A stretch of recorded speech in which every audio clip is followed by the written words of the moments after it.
Hotep, everybody. This is Michael Imhotep, founder of the African History Network and host of the African History Network show. It is Sunday, April 28th, 2024. April is almost gone. May is almost here. Next thing you know, it'll be June and we'll be celebrating Juneteenth. Welcome to the African History Network show. We are live today and we have an exciting show planned for you. Share this broadcast on your social media platforms. Invite your friends to tune in. I talked about two of the topics that we're going to discuss today. We talked about on Roland Martin Unfiltered when I was on Friday, April 26th. And we did an update on the story of Crystal Mason. Crystal Mason is the African-American woman in Texas who in 2016 voted by a provisional ballot. And because she was a former felon, she was ineligible to vote, but nobody told her that she could not vote. Okay. And she was, we know in March of 2024, her conviction was overturned by a second district appeals court in Texas. But now you have a Texas district attorney who wants that the appeals court ruling to be overturned, and he wants to send her to prison. So we have an update on that story, and we talked to one of Crystal's attorneys, attorney Kim Cole, on Roland Martin Unfiltered. But there were some things that I wanted to say that I did not get a chance to say in that segment. So we're going to talk about it on today's show. And then also, we talked about Vice President Kamala Harris' economic opportunity tour that's coming up starting Monday, April 29th in Atlanta. Then it's coming to Detroit the following week, and it's going to hit some other cities. Okay, this is something that's huge, and the Biden-Harris administration is going to talk about what they've accomplished so far in this administration, talk about things that they have done to help people economically, but also talk about connecting people, especially African Americans, to economic opportunities. 11 Alive has an article dealing with this. There's also information at whitehouse.gov on this topic as well. So we're going to share that information with you, and it's going to dispel a lot of myths dealing with the Biden-Harris administration's policies not helping African Americans, all types of nonsense like that. That's just blatantly false. So we'll provide you with some information dealing with that. I'm going to find out where she's going to be when it comes to Detroit, because I'm going to try to attend that. And then lastly, there was an article that I saw from Black Enterprise, blackenterprise.com. And Black Enterprise has an article dealing with how African Americans have had $600 billion stolen from us in unfair taxes. $600 billion stolen from us in unfair taxes. And this is after slavery ended. Okay. And this is something that I've talked about numerous times before. And historically, one of the ways that land was stolen from us was through over assessing property taxes. Okay. Over assessing property taxes. And then we could not pay the exorbitant property taxes. And then we lose our land. We know here in the city of Detroit, $600 million. And African Americans, homeowners were over assessed $600 million in property taxes over a number of years here recently here in Detroit. Okay, and a lot of people lost their homes because of the over assessment in property taxes. Okay, so we'll talk about those stories, and we'll give you some information on the online history classes that I teach on Saturdays: Ancient Kemet, the Moors, and the Ma'afa, Understanding the Transatlantic Slave Trade, what they didn't teach you in school. Now, on the African History Network show, we focus on educating, empowering, and inspiring people of African descent throughout the diaspora and around the world. Because right now it's correct your own behavior, what you do for yourself, what you do to yourself, and what you allow other people to do to you and get away with is based upon what you think about yourself. What you think about yourself is based upon what you have been taught about yourself. What you've been taught about yourself is based upon everything you've read, heard, and seen about yourself. So when you control the radius of a man or woman's thoughts, you can control the converse of his or her actions, because the mind can't do or teach what it doesn't know. All right, I want to jump into the first story here. And, Friday's edition, the Friday, April 26th edition of Roland Martin Unfiltered, it started late. So we had a shorter show, and some of the segments I did not get a chance to talk more and talk about some of the things that make some other points that I wanted to make. So if we look here at this story dealing with Crystal Mason, okay, I want to give you a little background information and then talk about this update. All right, so there was an article from NBCnews.com on March 28th, 2024. March 28th, 2024. Texas woman's prison sentence for attempting to vote illegally is thrown out. Texas woman's prison sentence for attempting to vote illegally is thrown out. The state appeals court ruling ends a years-long saga that garnered national attention. All right. So in this piece from NBC News, now here's a picture of Crystal Mason, okay, African-American woman. It says a Texas appeals court tossed out a woman's 5-year prison sentence for voting illegally on Thursday, March 28th, 2024, ending a years-long saga that garnered national attention. Crystal Mason was sentenced in 2018 to 5 years in prison after she testified she did not know that she was ineligible to vote because she was convicted of tax fraud in 2011. She cast a provisional ballot in the 2016 presidential election with the help of a poll worker. Okay. Now, in Thursday's ruling, Thursday, March 28th, 2024, in Thursday's ruling to overturn Crystal Mason's sentence, Second District Court of Appeals Justice Wade Birdwell wrote that, quote, finding Crystal Mason to be not credible and disbelieving her protestation of actual knowledge does not suffice as proof of guilt. Now, Crystal Mason testified that when she was in prison, she was not informed that she could not vote upon her release, Judge Birdwell said. Justice Wade Birdwell said. She was not informed that she could not vote upon her release. She also, quote, emphatically denied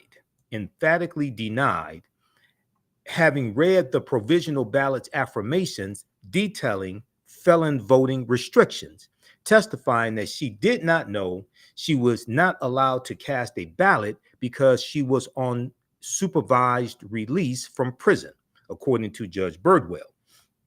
Now, Crystal Mason's provisional ballot was not counted. Her provisional ballot was not counted when officials determined that she was ineligible to vote because of her 2011 conviction, the ruling said. Quote, in the end, the state's primary evidence was that Crystal Mason read the words on the affidavit, end quote, Judge Birdwell said. Quote, but even if she had read them, okay, now this is critical here to the overturning of her case, overturning of her conviction. But even if she had read them, they are not sufficient, even in the context of the rest of the evidence in this case, to prove beyond a reasonable doubt, that she actually knew that being on supervised release after having served her entire federal sentence of incarceration made her ineligible to vote by casting a provisional ballot when she did so. So them not believing Crystal Mason is not enough evidence. The prosecution did not meet their burden of proof to prove beyond a reasonable doubt that she actually knew that she was not eligible to vote. The burden of proof is on the prosecution, not the defense. Okay, so even in the context of the rest of the evidence in this case, to prove beyond a reasonable doubt that Crystal Mason actually knew that being on supervised release after having served her entire federal sentence of incarceration made her ineligible to vote by casting a provisional ballot when she did so. Okay. Now, the Court of Criminal Appeals announced in 2021 that it would consider an appeal from Crystal Mason, who was out of prison on an appeal bond. Out of prison on an appeal bond.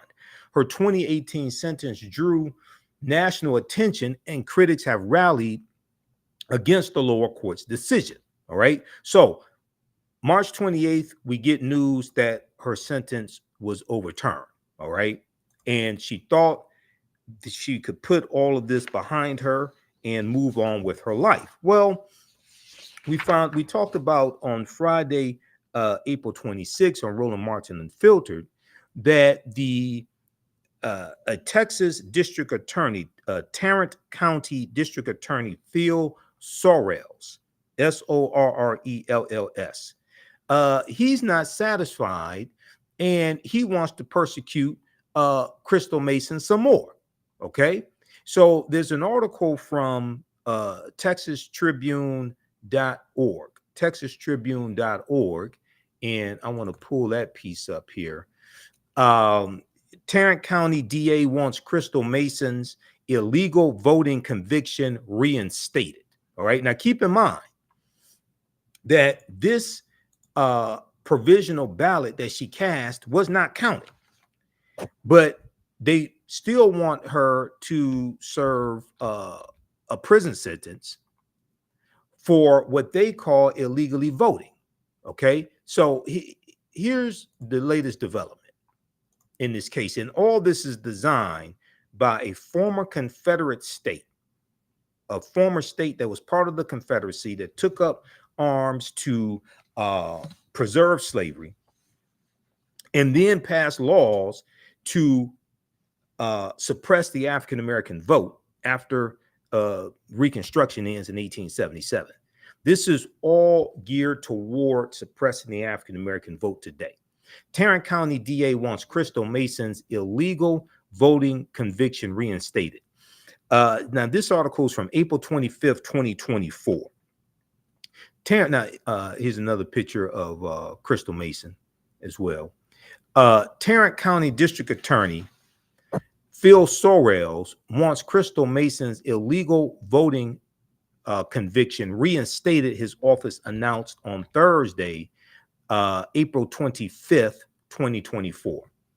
Crystal Mason, a Tarrant County resident, was acquitted of an illegal voting charge on March 28th, 2024. Tarrant County District Attorney Phil Sorrells' office is now asking the Texas Court of Criminal Appeals to overturn the ruling that cleared her. Now, Crystal Mason was convicted of illegal voting in March 2018 and sentenced to 5 years in prison for casting a provisional ballot in the 2016 presidential election while on supervised release for federal tax evasion. Quote, "This office will protect the ballot from fraudsters who think our laws don't apply to them," District Attorney Phil Sorrells' office said in a statement. So they're trying to further criminalize her by referring to her as a fraudster. Now, this office, the District Attorney's office argues, the Second Court of Appeals did not give proper deference to the trial court's guilty verdict, and reweighed the evidence in favor of Crystal Mason when it overturned her conviction. Now, District Attorney Sorrell's office adds, Crystal Mason was fairly convicted based on testimony from election staff that she understood she was not eligible to vote.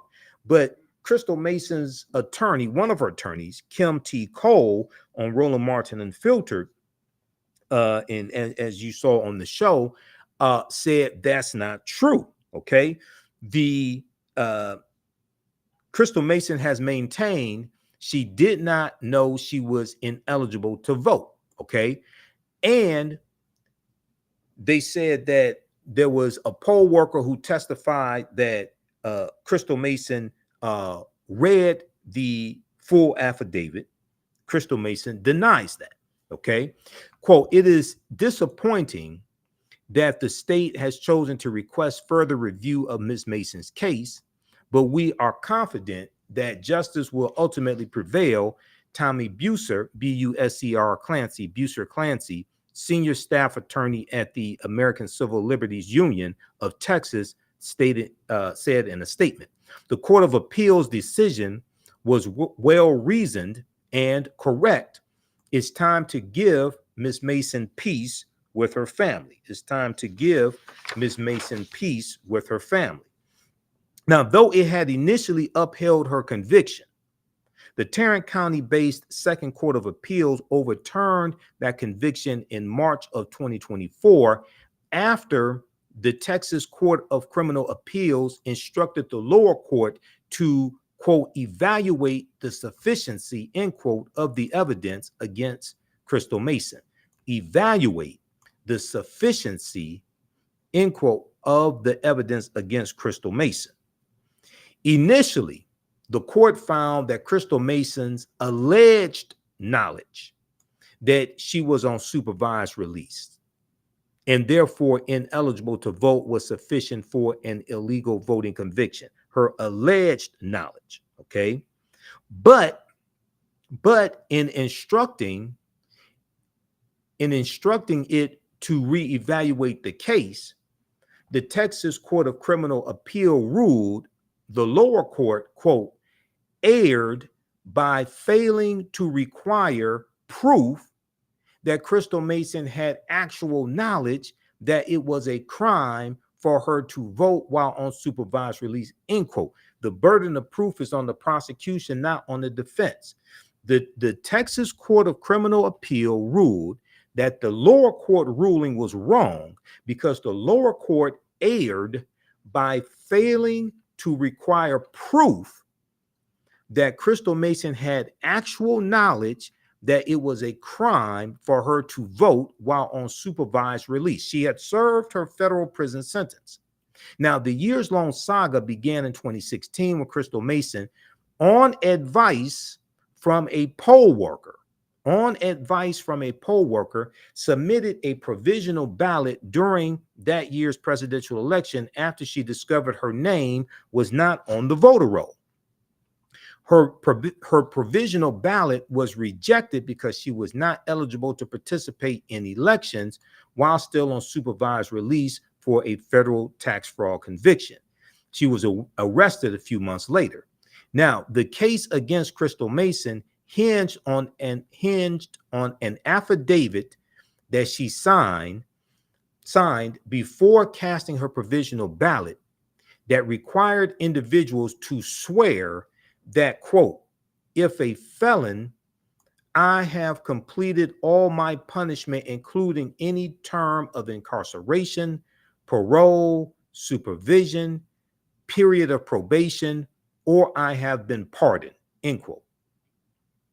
A trial court judge convicted her of illegally voting, a second-degree state felony at the time, after a poll worker testified. This was when we talked to attorney Kim T. Cole on Roland Martin Unfiltered.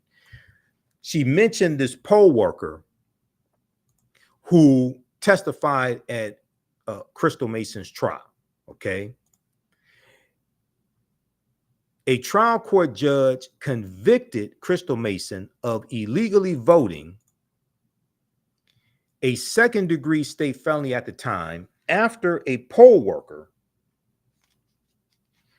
testified he watched Crystal Mason read and run her finger along each line of an affidavit. Okay, now this was presented as evidence that she understood she was not eligible to vote. Crystal Mason, however, said she did not read the entire affidavit. At trial, a supervisor, now this is another key point right here.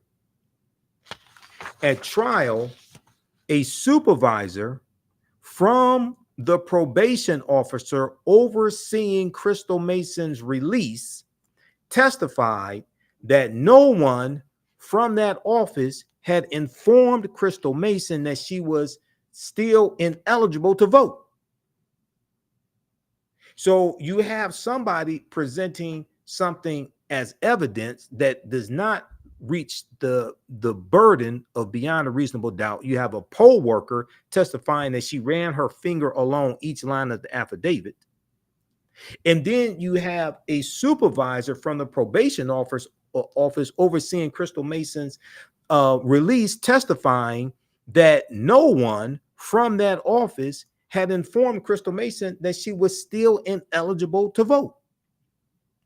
Now, in its 2022 ruling instructing the lower appellate court to reevaluate the case, the Court of Criminal Appeals held that Texas election law requires individuals to know that they are ineligible to vote to be convicted of illegal voting. Okay?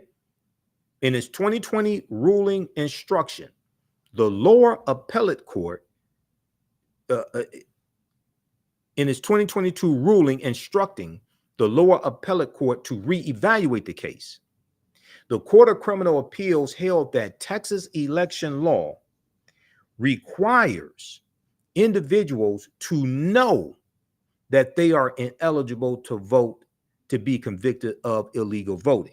Well, the supervisor that is over from the probation office overseeing Crystal Mason's release testified that no one from that office had informed her that she was still ineligible to vote. Now, the law had been clarified by lawmakers in 2021 with additions to the election code stating Texans may not be convicted of voting illegally. Texans may not be convicted of voting illegally solely upon the fact that the person signed a provisional ballot, and instead required other evidence to corroborate they knowingly tried to cast an unlawful vote. Okay, now it's pathetic and sick and sad that you have Texas District Attorney Phil Sorrells, who still wants to persecute Crystal Mason after her conviction was overturned by the Second Circuit Court of Appeals. But all of this deals with understanding law.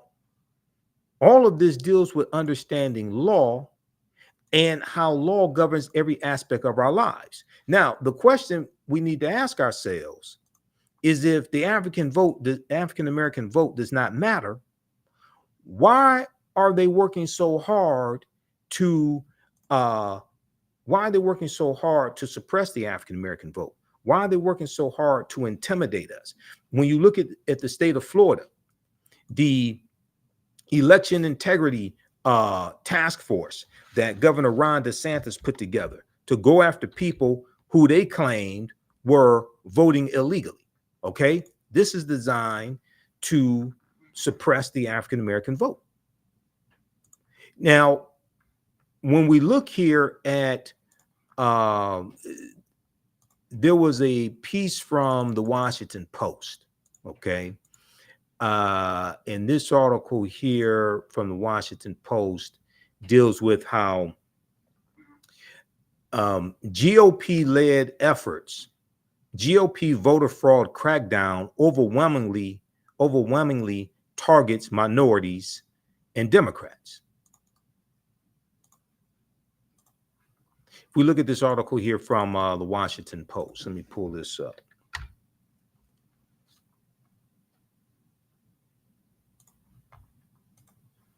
And this is a piece from 2023.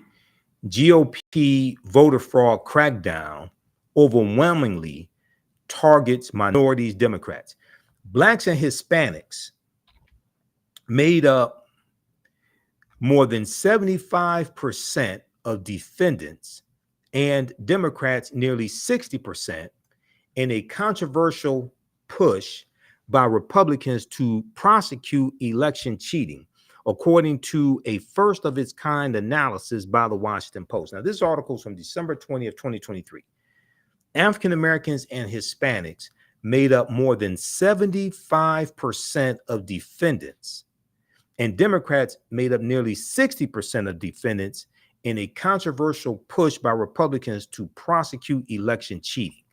If we look here quickly at this piece, as Donald Trump falsely claimed the 2020 presidential election was stolen from him, Republicans in some states launched special units to prosecute voter fraud as part of a high-profile and controversial push to stamp out cheating some claimed was rampant.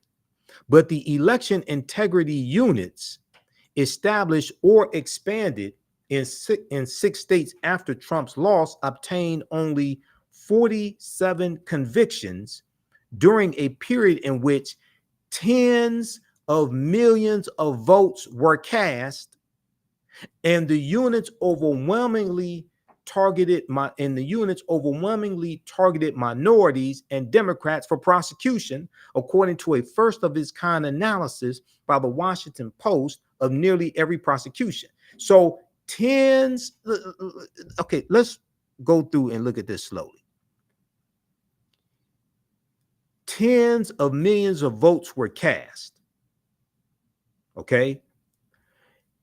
But in 6 states that launched these voter integrity commissions, there were only 47 convictions for illegally voting.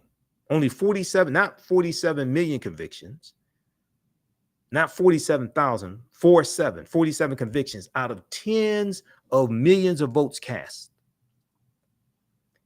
And African Americans and Hispanics were heavily targeted. Now, the analysis found that 76% of defendants whose race or ethnicity could be identified were African American or Hispanic, while white people constituted 24% of those prosecuted by the units. Now, white people are according to the 2020 census, 57% of the U.S. population. But 76% of the defendants were African Americans and Latino.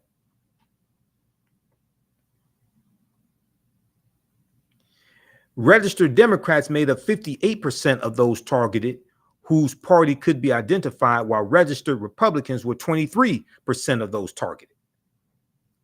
In the rest of the cases, the defendant was not registered with the political party. The Washington Post was able to determine a defendant's race, ethnicity, or political party in roughly 70% of the cases. Okay, read the rest of this piece here. This is all about voter intimidation.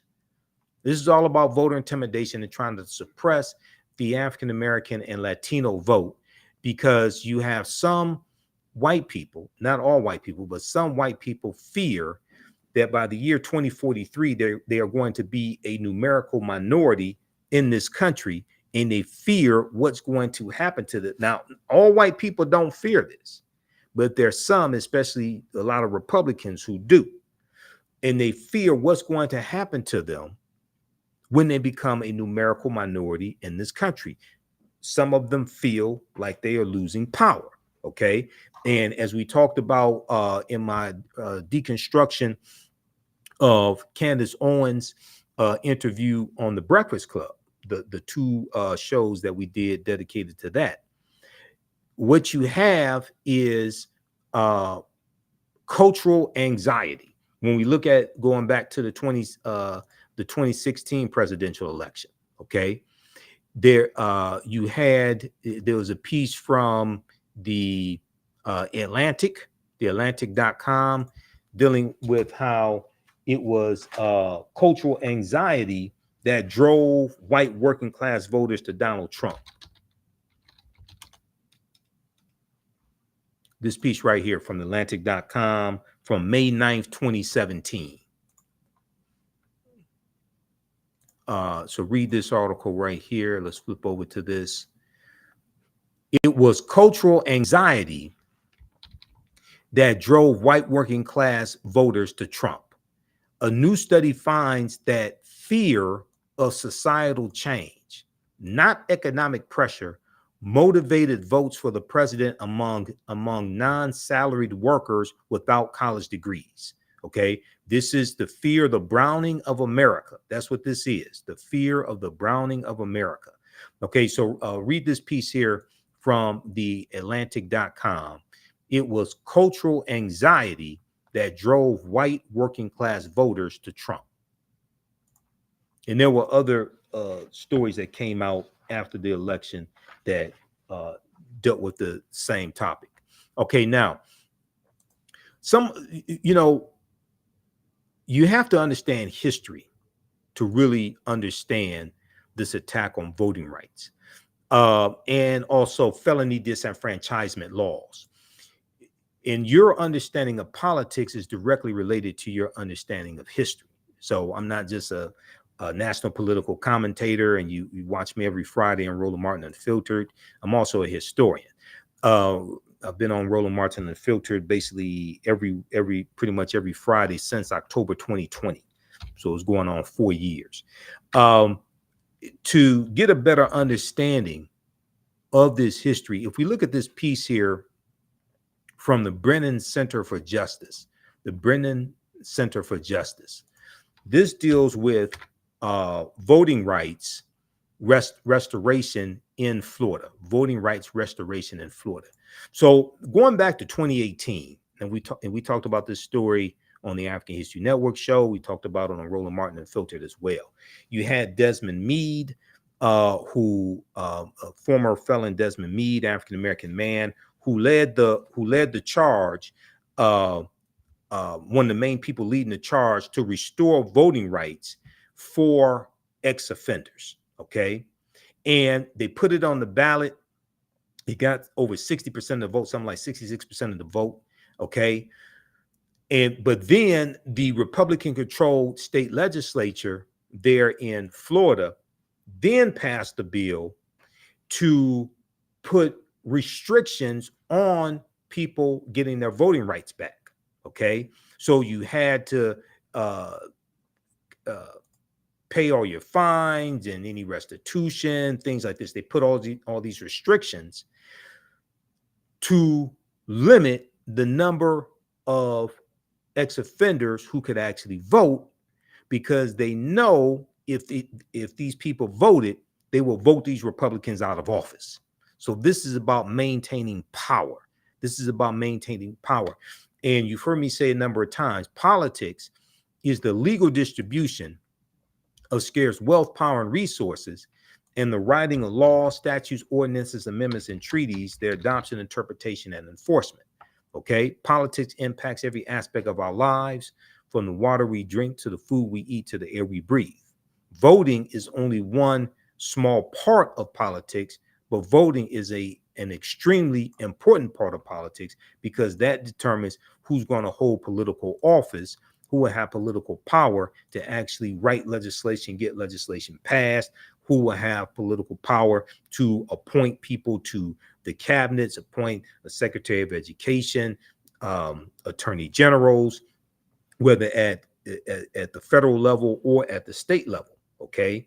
And at the federal level, it's the U.S. Senate that confirms Supreme Court justices, confirms federal judges, which are lifetime appointments, but also confirms members of the president's cabinet.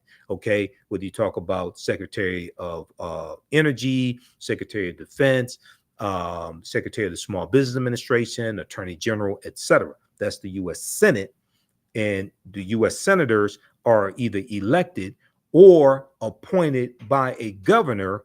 When you have a senator who dies in office or who resigns and someone else has to finish out that term, they are appointed by the governor. Okay, so you have to understand how all this comes together. I teach a whole concept called political self-defense, and political self-defense deals with understanding how laws and policies impact conditions of African Americans, and understanding the laws, and understanding how to disarm them of this weapon and use the laws to our advantage, but at least reduce the amount of harm that laws and policies inflict upon us. Okay, this is dealing with understanding political self-defense. All right, now let's look at this here quickly. Okay. Now, this is at the Brennan Center for Justice, Voting Rights Restoration Efforts in Florida. This is from last updated August 7th, 2023, originally published May 31st, 2019. Okay. And what I want to focus in on here, when we look at felony disenfranchisement laws, we see them largely developed after the 13th Amendment, after the 15th Amendment is adopted in February of 1870. The 15th Amendment guaranteeing the right to vote for African American men, not women at this time, but not African American women, but African American men at this time. Okay. However, if we go back to 1868, when Florida wrote their state constitution, okay, 1868, when Florida wrote their state constitution, we're going to see that Florida state constitution had a felony disenfranchisement law written into it.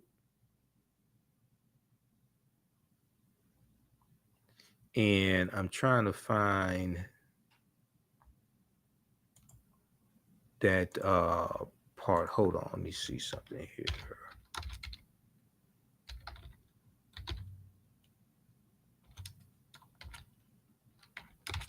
Because in one of these pieces from the Brennan Center for Justice, you can read that one here, but I think this is the one that I want.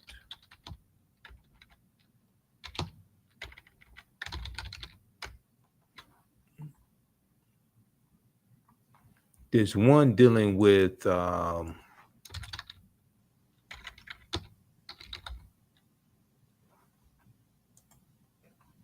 yeah, this one right here. This is what I want.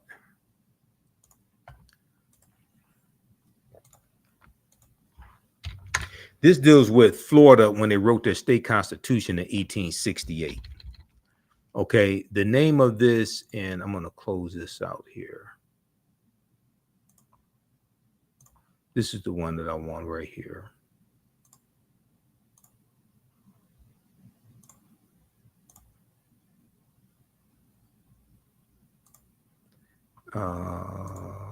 Let's see, let's go to it right here. This is called History of Florida's Felony Disenfranchisement Provision. History of Florida's Felony Disenfranchisement Provision. This is from the Brennan Center for Justice, Florida Rights Restoration Coalition. Brennan, B-R-E-N-N-A-N, Brennan Center for Justice, Florida Rights Restoration Coalition. And it talks about the constitutional provision disenfranchising people with felony convictions was originally enacted in the aftermath of the Civil War in 1868. So Civil War, we know, ends 1865. 13th Amendment is ratified December 6, 1865, adopted December 18th, 1865. Okay. Aftermath of the Civil War in 1860, aftermath of the Civil War in 1868, as one of several tools to suppress the votes of newly freed slaves. Okay, the constitutional provision disenfranchising or taking away somebody's right to vote if they're convicted of a felony was originally enacted in the aftermath of the Civil War in 1868 as one of several tools to suppress the votes of newly freed slaves. 100 years later, in 1968, the provision was reenacted despite its history of discrimination and its continuing racially disparate effects.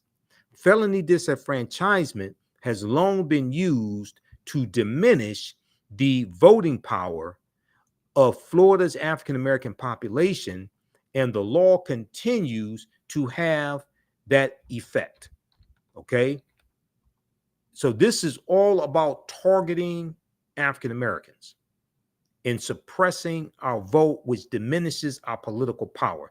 Felony disenfranchisement has long been used to diminish the voting power of Florida's African American population, and the law continues to have that effect. So this is why oftentimes you hear me say that we need to stop telling African Americans to exercise your right to vote. Stop telling African Americans to exercise your right to vote. If you want to exercise, you go to the gym and work out. You don't vote for exercise. You vote for power. You vote for power. You vote for policies that are beneficial for you, your family, your communities, and your people. Okay? Politics is the legal distribution of scarce wealth, power, and resources, and the writing of laws, statutes, ordinances, amendments, and treaties, their adoption, interpretation, and enforcement. You don't vote for exercise, you vote for power. When we change the purpose of voting, when we change our messaging and explaining to people why you vote, then you will get better results. As long as you think you vote for symbolism, as long as you think that you vote because Dr. King and Fannie Lou Hamer and Rosa Parks and Reverend Fred Shuttlesworth and John Lewis and Hosea Williams fought for you to have the right to vote, okay? And as long as you believe nonsense like it doesn't matter who you vote for, just vote, that's nonsense, because you can be voting for people who are working to dismantle the legacy of Dr. King and Fannie Lou Hamer and Ella Baker and Rosa Parks and John Lewis and Hosea Williams, etc. Okay? So you have to vote with purpose in understanding policies, understanding politics, understanding law, understanding how these policies impact you. Whose policies are most beneficial for African Americans, and what's good for African Americans are good for America in general. Whose policies will do the least amount of harm? Which candidate can create an environment for you to push your agenda the farthest and get the most accomplished? Who will protect gains that have already been made? Who will protect gains that have already been made? And one of the problems is we don't understand how to assess gains and progress already made. So we will operate under an illusion that no progress has been made, therefore nothing's at stake. And as we just saw with affirmative action, as you saw a few months ago, affirmative action in college admissions was overturned by a 6-3 conservative Supreme Court that's operating based upon an ultra-conservative agenda. And that 6-3 Supreme Court was put in place by Donald Trump, who got and he got nominations provided to him from lists that came from the Heritage Foundation and the Federalist Society, two ultra-conservative right-wing think tanks. They provided him lists of names, and he got 226 federal judges confirmed, which is a lifetime appointment. He got 3 Supreme Court justices confirmed. This was after Attorney General, that was after Merrick Garland was blocked in 2016 by Senator Mitch McConnell, and Republicans took back control of the U.S. Senate in 2014. They blocked 103 federal judge nominations that President Barack Obama made, and they blocked Merrick Garland as Obama's Supreme Court nomination. They did not even give Merrick Garland a hearing. So when Donald Trump becomes president through the Electoral College, and most people don't understand how the Electoral College works, okay? When Donald Trump becomes president through the Electoral College, he gets Neil Gorsuch confirmed, he gets Brett Kavanaugh confirmed, and then after Amy Coney Barrett dies, they push through I'm gonna say after Ruth Bader Ginsburg dies, they push through Amy Coney Barrett right before the 2020 presidential election and get a 6-3 conservative Supreme Court locked in, and they are serving for life. These are lifetime appointments. So then when the Dobbs decision comes out dealing with taking away the protections for abortions based upon the 14th Amendment, that gets struck down by the 6-3 conservative Supreme Court. Okay. And this has been protected rights for women since 1973. Then you have affirmative action in college admissions struck down by the 6-3 conservative Supreme Court. You had President Joe Biden's executive order when it came to student loan forgiveness, which would have moved 500,000 African-American families from a negative net worth to a positive net worth. This gets struck down by Donald Trump's 6-3 conservative Supreme Court. So because you had people who didn't understand what was at stake in 2016, and did not understand that one of the lasting effects, and probably the most important lasting effect of a president, is the president's Supreme Court justices. George H.W. Bush, the father, George H.W. Bush, nominated Clarence Thomas in 1993. I think it was 1993. Clarence Thomas is still on the bench ruling, especially on cases against African Americans 31 years later. George H.W. Bush is dead. Clarence Thomas is still on the Supreme Court ruling on cases that impact Americans, especially African Americans. So, see, we have to understand political self-defense and understand defense and offense at the same time and fight against us. This is why we have to stop telling African Americans to exercise your right to vote. You vote for power. You vote to acquire power, to put people in place, to pass laws that are beneficial to you. Now, laws are not only going to be beneficial to African Americans because based upon Title VI of the 1964 Civil Rights Act, Section 601, non-discrimination and fairly assisted programs, it's illegal to have policies only for one race of people. Race-based policies are illegal. You can have policies that are for minorities. You can do that, but policies only for African Americans, only for one race of people, that's illegal. Okay, and I talked about this when I do my presentations dealing with reparations, when I spoke to the Detroit Reparations Task Force March 2nd, 2024, when I did my presentation, and you can watch that lecture that I did on our social media platforms, my YouTube channel, Michael Imhotep, IMHOTEP, our Facebook fan page, The African History Network. Also, I'll put it on our website, AfricanHistoryNetwork.com. We'll get it up there as well. But if you go to archives.gov, U.S. National Archives, and I'm going to pull up a slide from the presentation here because I show this to people because unfortunately, many of our people don't understand law, don't understand history. But most Americans don't understand law and history either. I show this to people so we can deal with facts and evidence, okay, because proper documentation ends all conversation. Section 601 of the, let's go to this slide here, of the 1964 Civil Rights Act. And if you just Google, why are race-based policies illegal at the federal level? Usually the first hit that comes up is this right here. Title 6 of the 1964 Civil Rights Act, Non-Discrimination and Fairly Assisted Program, Section 601. No person in the United States shall, on the ground of race, color, or national origin, be excluded from participation in, be denied the benefits of, or be subjected to discrimination under any program or activity receiving federal financial assistance.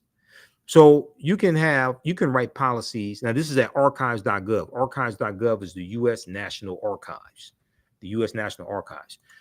You can also read the Presidential Records Act of 1978 at the U.S. National Archives website also, because it doesn't say a president can keep classified documents once they leave office. That's not what the Presidential Records Act says, but you can read it for yourself.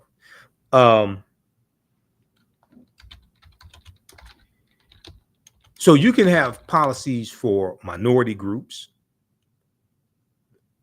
things like that. And I hear people operating based upon this misinformation out here by Black social media disinformation agents, podcast pimps, and social media whores out here just lying to our people, not providing any evidence. But I hear people saying that, I don't want minority programs. I don't want minority set aside programs, things like this. We want policies only for African Americans. That's not going to happen. That's illegal. You're not going to have policies only from one race in the first place. But as somebody who managed an African American owned company that had government contracts with the city of Detroit, county of Wayne, and state of Michigan, and who was also a minority owned business and had minority business status, because in various municipalities, in various states, in various counties, you get minority certification, and it gives you an advantage in bidding on contracts. Okay, you get extra points in the point system when they determine who to get a contract to if you are a minority owned business. All right.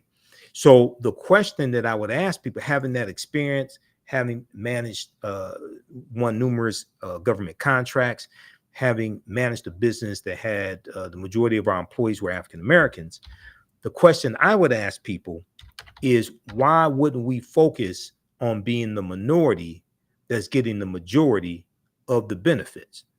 Why would we not focus on being the minority getting the majority of the set-aside contracts, things like this, after having actually done it? Now, if you just listen to somebody on YouTube that doesn't have any experience, or somebody on social media has no experience in doing this, and they're just spouting talking points, okay, they're just trying to get more clicks and likes on social media posts, then they'll say some stupid stuff like that. They'll say something, oh, we only want race-specific policies. These are people who never read the 1964 Civil Rights Act, never been involved in writing public policy for a major city. I've been involved in writing public policy for the city of Detroit, okay, which is how I learned about this federal law, because our corporate counsel, I was on a committee to write an executive order for the city of Detroit. Our corporate counsel, at our first meeting, Sharon McPhail told us it's illegal to write policies that are only for African Americans, but we can write policies for Detroit-based residences. And the majority, the population of Detroit was 85% Black at that time. Okay, so you have to understand how to navigate throughout the system. Read this here. So this is at archives.gov, U.S. National Archives, Civil Rights Act 1964. Okay, archives.gov, and it goes through and it gives some of the history of the 1964 Civil Rights Act. It has the actual text here that you can read it. But if you just search for 601, okay, we're going to go right here. We want Title 6. Title 6, Non-Discrimination and Fairly Assisted Programs. This is it right here. Now, most of these people you watch on social media don't understand law, and they're not going to tell you this. And they've never been involved in writing public policy or anything like this. I've done all that. That's how I know this. So I'm not talking about something that I saw in a documentary, even though I'm in 7 documentaries. I'm not talking about something that I read in the book, even though I've read numerous books. I'm talking about from actual experience, actually doing it. Okay, so read that. Now, Let's go back to this from the Brennan Center for Justice. This deals with felony disenfranchisement law, and this deals with the state of Florida. But we see similar things in other states when they start rewriting their state constitutions after slavery ends, but especially after Reconstruction ends in 1877. Okay. Criminal disenfranchisement in Reconstruction, Florida. In 1868, Florida dramatically expanded criminal disenfranchisement. 1868, 3 years after chattel slavery ends, 3 years after the 13th Amendment. For the first time in 1868, the state of Florida barred from the polls, from the voting polls, all people with felony convictions. Okay? All people with felony convictions. So before slavery, like white people with felony convictions, it was all right to vote. After slavery ends, now these black people want to vote. Oh, no. We can't. We have to prevent a Negro legislature. Well, we have to prevent this. What was the fear? The fear was African Americans gaining political power and being able to vote, hold office in state legislatures, being able to write policies that white people had to abide by, write laws that white people had to abide by, and vote on those laws.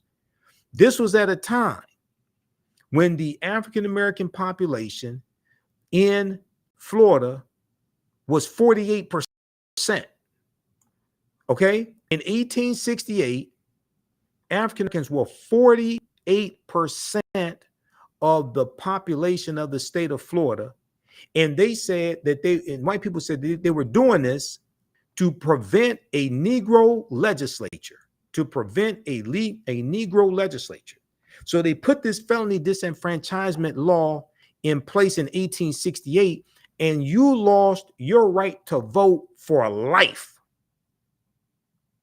You lost your right to vote for life. But not only that, what they did was they expanded the number of laws that were classified as felonies. Okay, so let's look at this. For the first time in 1868, the state of Florida barred from the polls all people with felony convictions, while at the same time creating a host of new felony crimes. The list of disqualifying infamous crimes was expanded as well. African Americans were disproportionately disenfranchised under the new provision because state policies at the time were designed to control newly freed slaves. State policies at the time were designed to control newly freed slaves through the criminal justice system. In 1865, the Florida state legislature enacted black codes as a way to control freedmen, former slaves, freedmen. A crucial component of the codes was an expansion of the criminal justice system to deal with minor offenses, that legislators believed blacks were more likely to commit and that had been formerly punished by their masters. Okay? Crimes that they believed blacks were more likely to commit, and crimes that had been formerly punished by their masters. The black codes had their desired effect. By the 1870s to 1880s, estimates show that more than 95% of the convicts in the Florida convict camps were African American. More than 95% of the convicts in the Florida convict camp were African American at a time when we're 48% of the population in the state of Florida. A captain in one of the camps at the time noted it was possible to send a Negro to prison on almost any pretext, but difficult to get a white man there. Okay, and then they talk about how we were 48% of the population, and and how this was done to prevent a Negro legislature. Okay, so read the rest of this here. This is about the fear of African Americans gaining political power, utilizing political power. History of Florida's felony disenfranchisement provision. This is at BrennanCenter.org. BrennanCenter.org. All right. Now, if you like this type of information, you can support the African History Network a few ways. Be sure to register for the online history classes that I teach on Saturdays. Ancient Kemet, the Moors, and the Ma'afa, Understand the Transatlantic Slave Trade, what they didn't teach you in school. Visit our website, AfricanHistoryNetwork.com, AfricanHistoryNetwork.com. We deal with thousands of years of history and what leads up to the transatlantic slave trade taking place. This is a 10-week class. We're doing more than 2 weeks this time around. Next classes are Saturday, May 4th, Saturday, May 11th, Saturday, May 18th, and Saturday, May 25th, 2024, 2 p.m. Eastern Standard Time. Click right here to register here for the class. The class is on sale $60, regularly $130. We do the sessions live. All the sessions are archived and recorded. You can go back and watch it any time. So a year from now, 2 years from now, you can still watch the entire course.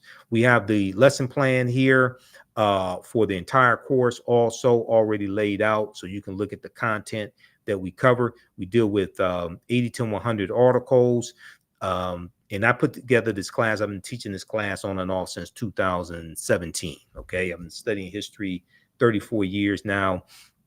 Do lectures across the country. Been hosting the African History Network show 14 years.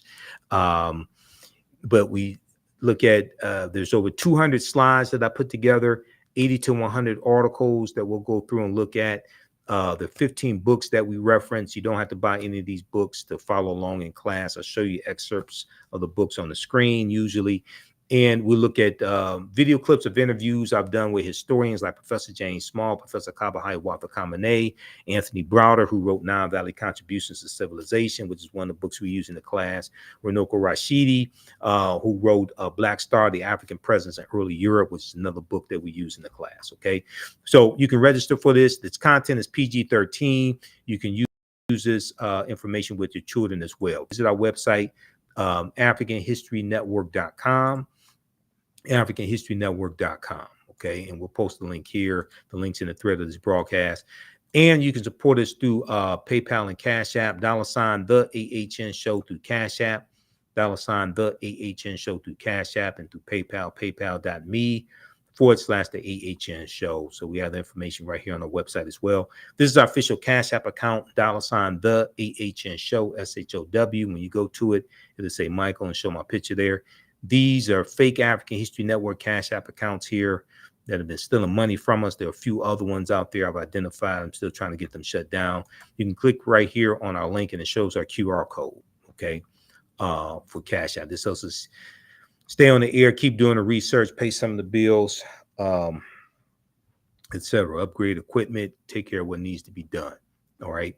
Okay, let's go back to this story here. Now, quickly dealing with felony disenfranchisement. Okay, then we're going to move to the next story. A lot of people don't know. So when we look at the history of felony disenfranchisement, right, especially in these former Confederate states, there's a good article that we use in the second class that I teach, dealing with Black resistance movements, Haitian Revolution, U.S. Civil War, Civil Rights Movement, the Black Power Movement, 1800 to 1968. That's the second class that I created and that I teach. This is a good article here from history.com. History.com is the official website of the History Channel. This deals with how Jim Crow era laws suppressed the African-American vote for generations. How Jim Crow era laws suppressed the African-American vote for generations. And one of the things they talk about in here is the all-white primary. So they talk about the Mississippi State Convention of 1890. They helped kicked off a lot of this. Now, the poll tax law in 1889, Florida instituted their poll tax law. which was a tax that you had to pay to register to vote. That was the year before the Mississippi State Convention. But after Mississippi has their state convention, rewrites their state constitution, impose poll taxes and literacy tests, things of this nature, obstacles to the 15th Amendment, we're going to see other states do the same thing. Georgia, Alabama, 1901, Georgia, I think it was 1910, South Carolina, 1895, Louisiana, 1898. Okay. But so you have literacy tests that are put in place. Okay. This is one of the ways that they try to suppress the African-American vote.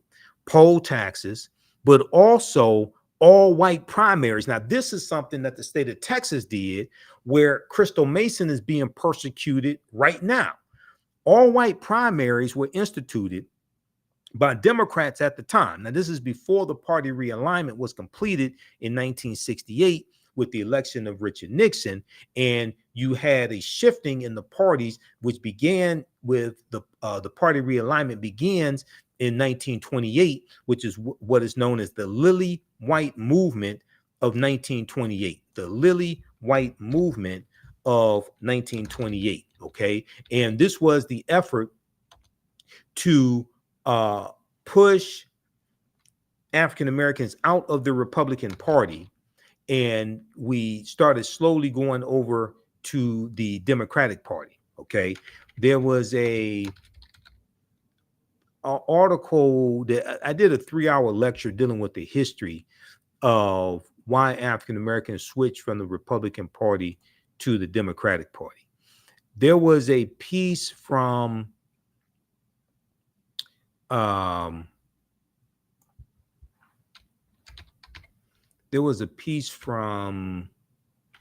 of these Chicago publications, and it dealt with the beginning of the Lily White movement. This was an effort to push African Americans out of the Republican Party and get Herbert Hoover elected as president. So Republicans appealed to Southern segregationist Democrats in 5 former Confederate states to get them to vote for Herbert Hoover. Okay. And they started ignoring the needs and concerns of African Americans and started pushing us out of the Republican Party, started ignoring the rise of the Ku Klux Klan in the 1920s, largely as a result of the movie The Birth of a Nation. And we started slowly going over to the Democratic Party. So by the time the 1960 presidential election takes place between John F. Kennedy and Richard Nixon, 60% of African Americans had already switched over to the Democratic Party. And one of the things that caused the switch was we found, even though we were leery of President Roosevelt, we found him to be largely more receptive to our issues. But also in 1948, President Harry Truman, when President Harry Truman ran for president in 1948, the Democrats had a pro-civil rights agenda, And what this did was this caused Southern segregationists to separate, some Southern segregationists to separate and form the Dixiecrat Party. And Strom Thurmond ran for president in 1948 as a Dixiecrat. Okay. If we look here, and the Dixiecrats were anti-civil rights. If we look here, this is the piece I was looking for. This is from ChicagoMag.com. ChicagoMag.com. And this is called How the Party of Lincoln Lost Virtually the Entire Black Vote in 88 Years. How the Party of Lincoln lost virtually the entire Black vote in 88 years. In 1928, the Chicago Defender, a Black-owned newspaper, warned the GOP that it was in danger of alienating African Americans. They did not listen, and the fall came fast. Now, this is from July 29th, 2016. The point I want to go to here is when they talk about the Lily White movement, okay?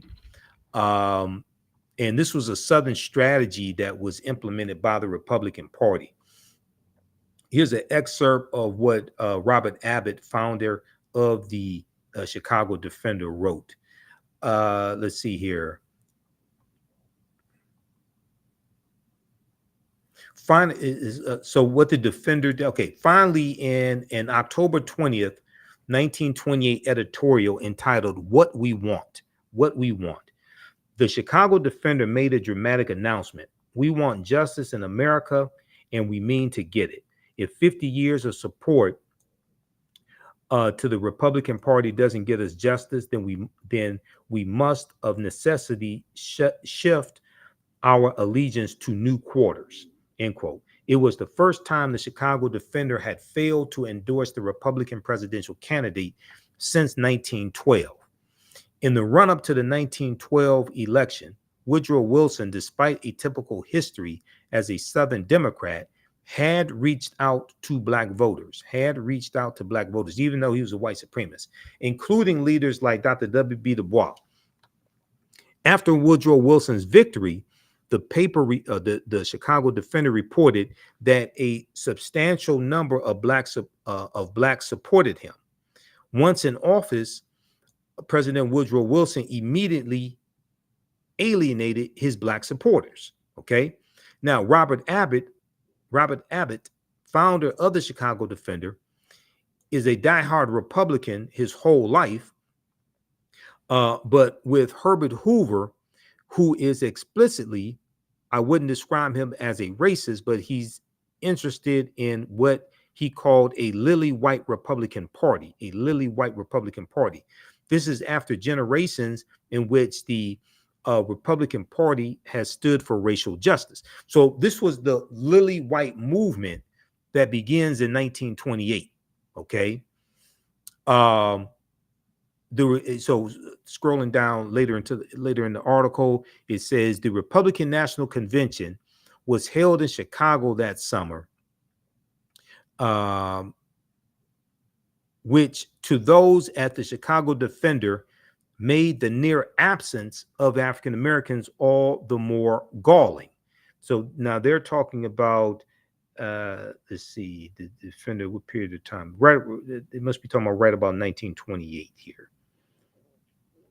Okay, the Republican National Convention was held in Chicago that summer, which to those at the Defender made the near absence of African Americans all the more galling. So consistently had President Herbert Hoover pursued his policy of making the party lily white, that the newspaper had to fight even to get African American delegates seated. Okay, so read the rest of this, but and research the lily white movement of 1928. The lily white movement of 1928. And this was the effort by Republicans to push African Americans out of the Republican Party and to ignore our needs and concerns, etc. All right, now going back to this piece here from history.com, the official website of the History Channel, how Jim Crow era law suppressed the African American vote for generations. Okay, in this piece, they talk about the all-white primaries that took place in Texas. And this led to the lawsuit of Smith versus Allwright in 1944, which was won by Thurgood Marshall. All-white primaries. When literacy tests, poll taxes, grandfather clauses, and the many other ways to circumvent the 15th Amendment did not work to suppress black voter turnout, white legislators in several southern states used all white primaries to all but eliminate black voters' presence in the electoral process. In Texas, for example, The Texas state legislature gave the Democratic Party the authority to set its own rules. The party determined that it was for white voters only. It was for white voters only, excluding African Americans from its elections and effectively making local electoral politics dominated by one party that upheld Jim Crow laws. After a white election official blocked an African American man named Lonnie E. Smith the right to vote in the 1940 Texas Democratic primary, the NAACP's Thurgood Marshall and William H. Hastie, Hastie, challenged the case all the way to the U.S. Supreme Court. In 1944, the U.S. Supreme Court ruled in the case Smith versus Allwright that the Texas white primary system was unconstitutional. Quote, the right to vote in a primary for the nomination, to be famous. the right to vote for a primary. I've got to make something good out. The right to vote in a primary for the, let me pull this back up. Hold on. They had a video playing. I don't want that playing in this broadcast here.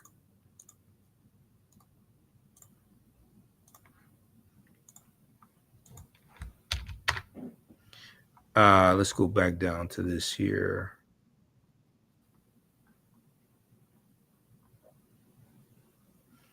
Let me go back to this.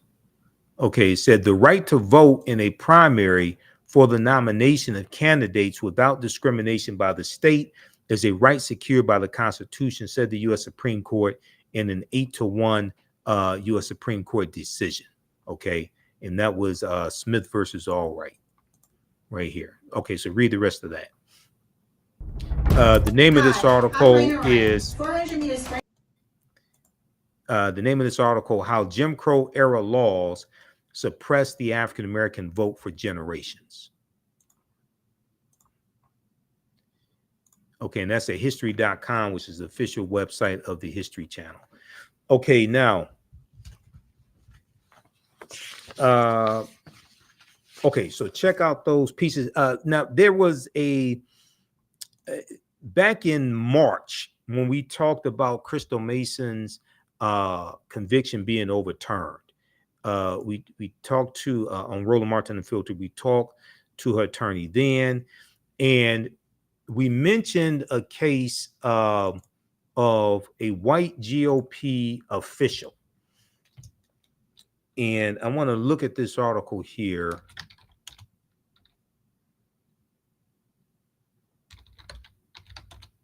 NBC News had an article on this, and this is to show a contrast between the way Crystal Mason is being treated and how white people are being treated when they're convicted, in the rare cases when they're convicted of voter fraud.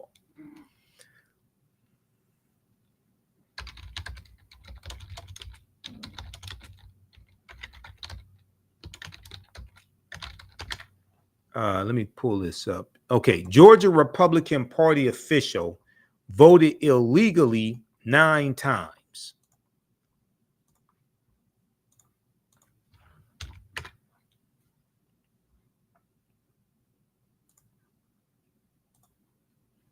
So this article right here from NBCnews.com. Georgia Republican Party official voted illegally 9 times, judge rules. Brian Pritchard, Pritchard, first vice chairman of the Georgia Republican Party, was fined $5,000 for voting illegally and registering to vote while serving a sentence for a felony, a judge ruled. Now, he wasn't sentenced to prison time. Crystal Mason filed a provisional ballot that was not counted, and she was sentenced to 5 years in prison. Okay, now here's Brian Pritchard. Okay, Republican official in Georgia, first vice chairman of the Georgia Republican Party, another former Confederate state, Georgia, that has the largest Confederate monument out of anywhere in the country called Stone Mountain. And on the side of Stone Mountain, they have carved into it. And I've been to Stone Mountain. I've been on top of Stone Mountain. I've walked up the side of Stone Mountain. They have the carvings of General Robert E. Lee, Jefferson Davis, and Thomas Stonewall Jackson, 3 Confederate traitors that they call hero, all slave owners. A judge ruled this week that a top Georgia, now this article is from March 28th, 2024. Now this article came out the same day that I think it was the same day, I think it was the same day of her conviction being overturned. Yeah, Crystal Mason's conviction was overturned Thursday, March 28th, 2024. The same day this article came out. A judge ruled this week that a top Georgia Republican Party official who has promoted former President Donald Trump's claims of widespread voter fraud affecting the outcome of the 2020 presidential election, this genius has repeatedly voted illegally, a judge ruled that week. Okay? So here you have Brian Pritchard, a top Georgia Republican Party official who's pushing the big lie, and white people in Georgia are pissed off that African Americans voted and got Biden and Harris elected, but also Senator Raphael Warnock and Senator John Ossoff as well. This guy was pushing the big lie, and a judge found him guilty of repeatedly voting illegally. He found that he voted illegally 9 times. Brian Pritchard, the first vice chairman of the Georgia Republican Party and a conservative talk show host, was fined $5,000 for voting illegally and registering to vote while serving a sentence for a felony conviction. Brian Pritchard was also ordered not to commit further violations, to face public reprimand for his conduct, and to pay the state election board's investigative costs. In a 25-page ruling Wednesday, administrative law judge Lisa Boggs, B-O-G-G-S, affirmed the board's finding that Brian Pritchard had voted, check this out, had voted illegally 9 times. 1, 2, 3, 4, 5, 6, 7, 8, 9. He voted illegally 9 times in defiance of his extended probation in connection with a pair of felony convictions dating back nearly 30 years. So he had to pay a $5,000 fine for voting illegally 9 times. In Texas, they sentenced Crystal Mason to 5 years in prison for voting once, and her provisional ballot was not counted. And now, Texas District Attorney Phil Sorrells of Tarrant County wants her conviction reinstated.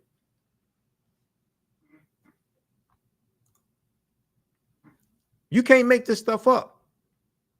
White man votes illegally 9 times, gets fined $5,000. Black woman votes illegally. They say illegally once. She was not told that she could not vote once, and her vote doesn't count. She gets sentenced to 5 years in prison. You can't make this stuff up. Brian Pritchard was initially sentenced in 1996 to 3 years probation in connection with felony forgery charges in Pennsylvania, according to the ruling. Okay, read the rest of this article here. This is Brian again. Great upstanding citizen. You know, he values voting so much, he voted illegally 9 times. a judge found, a judge ruled. That's not me saying it.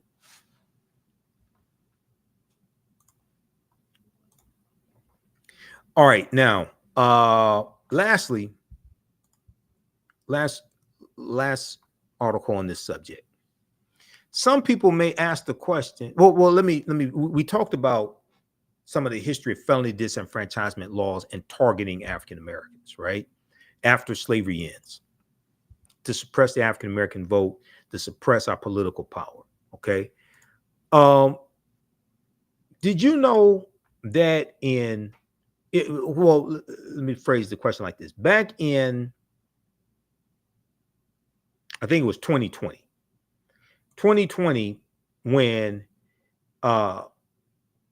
Senator Bernie Sanders of Vermont, he was thinking about running again for president, right? And one of the things he was saying was that if you are a convicted felon, you should be able to vote from prison. Okay. And you had a lot of people who were laughing at him, saying he was crazy, didn't know what he was talking about. Okay. Now, sometimes he doesn't know sometimes he does sound crazy, but it's not because of that. Okay. He was right on that accord. He was right in that instance. All right. I have some disagreements with him. Sometimes he just, it's like, but he was right in this case, right? The reason why Bernie Sanders said that you should be able to vote from prison if you are a convicted felon is because in the state of Vermont, where he is a U.S. senator, you can vote from prison if you are a convicted felon. Also, you can do the same thing in the state of Maine. Now, why is it in Vermont and Maine right now you can be a convicted felon and vote from prison, but in Florida and Georgia and Mississippi and a lot of those former Confederate states, you could not? Is because Maine and Vermont did not have a history of having large populations of African Americans, as well as having large populations of slaves. Their history, even though they did have slavery in, at least in Maine, their history is different than those former Confederate states that took up arms against the Union and formed the Confederacy to maintain slavery. Their history is different. Let's look at this article from NBCnews.com. Most states disenfranchise felons. Maine and Vermont allow inmates to vote from prison. Advocates say the rehabilitative effects of letting inmates have a voice is profound. Now, this article is from February 26, 2018 by Jane C. Timm, Timm, for NBC News. Okay. And in the article here, it says, okay, so they talk about this gentleman, Joseph Jackson, was one of the millions of Americans inspired by Barack Obama's 2008 White House bid. Let's see here. Okay, Jackson, okay, he's 52 years old. He was convicted in Maine, one of just 2 states that allow felons to vote from behind bars. In the U.S., nearly all convicted felons are disenfranchised during their prison sentences and often barred from the ballot for years after release. Okay, now, in 2018, when Florida put on the ballot restoring voting rights to felons, at that time, only 4 states banned felons from voting for life. Florida was one of them.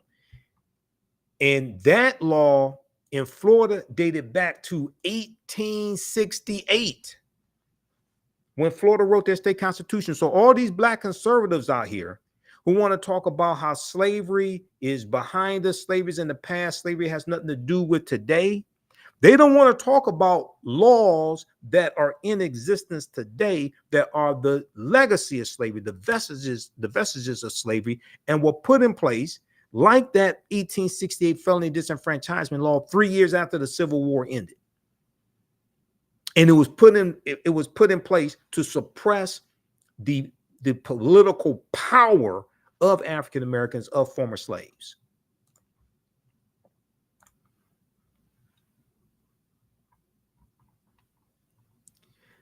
Sometimes offenders lose the right to vote for life. But as the impact of felony disenfranchisement laws grows along with skyrocketing incarceration rates, others are rethinking the rules that kept 6.1 million Americans from voting in 2016. Now, under the U.S. prison population dropped each year of the Obama administration, and each year in the Biden-Harris administration, I think it's fallen some also. I don't have the exact numbers, but I know in the Obama administration, the U.S. prison population dropped each year, and the war on drugs was declining, was winding down under the Obama administration as well. But as the impact of felony disenfranchisement, Alabama, Maryland, and Wyoming all recently eased voting restrictions for released felons, while Florida organizers have put a constitutional amendment on November's ballot to give most offenders their voting rights back after completing their sentences, including for any on probation or parole. So that's 2018. So they're talking about November 2018. Meanwhile, Maine and Vermont remain unique in preserving voting rights for prisoners, and serve as a model for states like New Jersey, where Democrats, newly in control of all three branches of government, plan to propose a bill to stop the disenfranchisement of felons and allow them to vote from behind bars. Advocates say the rehabilitative effects of letting incarcerated felons have a voice in their communities are profound, while critics argue they should not be permitted to take part in any process that could end up affecting the very laws they've broken.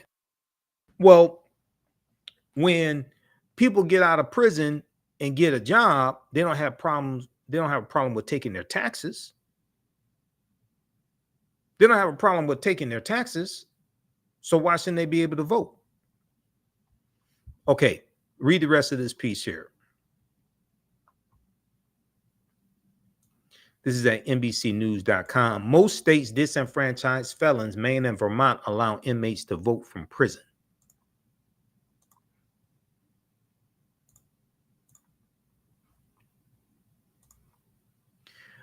All right, I want to move on to the next topic here. So we talked about when I was, let me switch over to this just a second. All right, let's pull up this article here. Give us a thumbs up, give us a heart, give us a like on this broadcast. How's everybody doing? Welcome to the African History Network show. It's Sunday, April 28th, 2024. Let's see here. Okay, so I want to go to these other articles. Okay, just give me a second here. We're switching topics.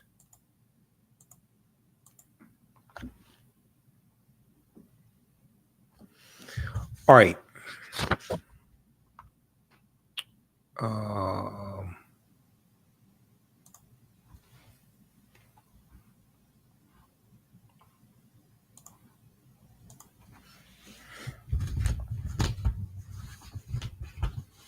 Also, be sure to register for the online history classes that I teach on Saturdays. Ancient Kemet, the Moors, and the Ma'afa, understanding the transatlantic slave trade, what they didn't teach you in school. Our next class is Saturday, May 4th, 2024, 2 p.m. Eastern Standard Time. And we have the link here in the thread of the broadcast also. And I'm going to post it here as well.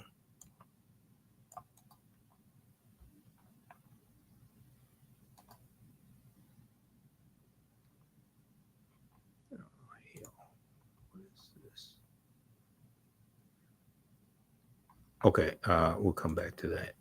All right, now when I was on Roland Martin Unfiltered on Friday, we discussed this story and the news out of the White House that Vice President Kamala Harris is going to do a economic empowerment tour. Hold on, where is that article?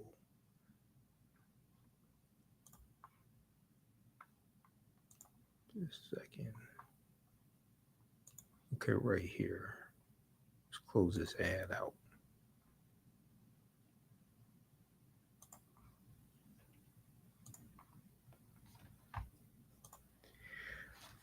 Okay, so when I was on Roland Martin Unfiltered on Friday, April 26th, we discussed this story, this news from the White House that starting April 29th, Monday, April 29th, Vice President Kamala Harris was going on what is called a economic opportunity tour. An economic opportunity tour visiting various cities. Is going to start in Atlanta. Then the following week is going to Detroit and is going to other cities. Economic opportunity tour, and it is going to highlight in investing in communities, highlight the work that the Biden-Harris administration has done around economics, building wealth, and ensuring African Americans have the freedom to thrive. There's a article from 11alive.com out of Atlanta called Vice President Kamala Harris to visit Atlanta to tout Biden administration's economic wins. This is from April 25th, 2024. And I didn't even know we were going to talk about this topic. This was the first story we talked about on the show on Friday, and the show started late. So there were some things I wanted to mention that I did not get a chance to mention because we were on a tight time schedule. But Vice President Kamala Harris to visit Atlanta to tout Biden administration's economic wins. Okay, so on Thursday afternoon, the White House announced that Vice President Kamala Harris will be kicking off a nationwide tour called the Economic Opportunity Tour. Is going to start in Atlanta to highlight the work the Biden-Harris administration is doing for the economy. The vice president's first stop on the tour will be at a yet to be announced location in Atlanta on Monday, April 29th. Well, they probably have a location now, hopefully. But at the time of this article, it was yet to be determined. The series of events, according to the White House, will be focused on investing in communities, building wealth, and ensuring every American has freedom to thrive.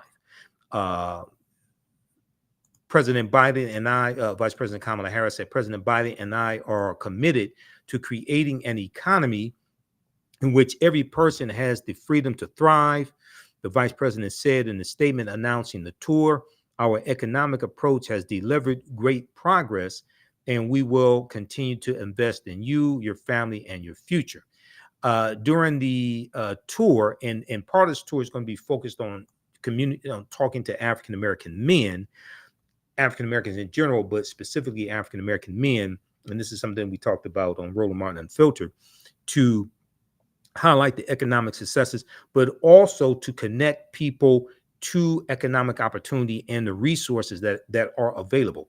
During the tour, according to the White House, the vice president will list some of the administration's wins, including infrastructure investments, cutting the price of insulin drugs, and efforts to forgive student loan debt for some Americans. We know $153 billion has been forgiven for about 4.4 million people, and that's before the latest announcement that Biden made that is going to affect about 40 million people. Vice President Harris will also outline additional steps she and President Biden are taking to expand on their work. According to the White House, VP Harris has made more than 35 trips to 16 states since the beginning of 2024. Okay, she was last in Atlanta in early January 2024 to focus on protecting voting rights in the state. Okay, so read this piece here from this is from 11alive.com. This is from 11alive.com. Vice President Kamala Harris to visit Atlanta to tout Biden administration's economic wins. Now, there's a good piece at good announcement at whitehouse.gov on this, and I want to look at that because it gives more information, and it talks about their success.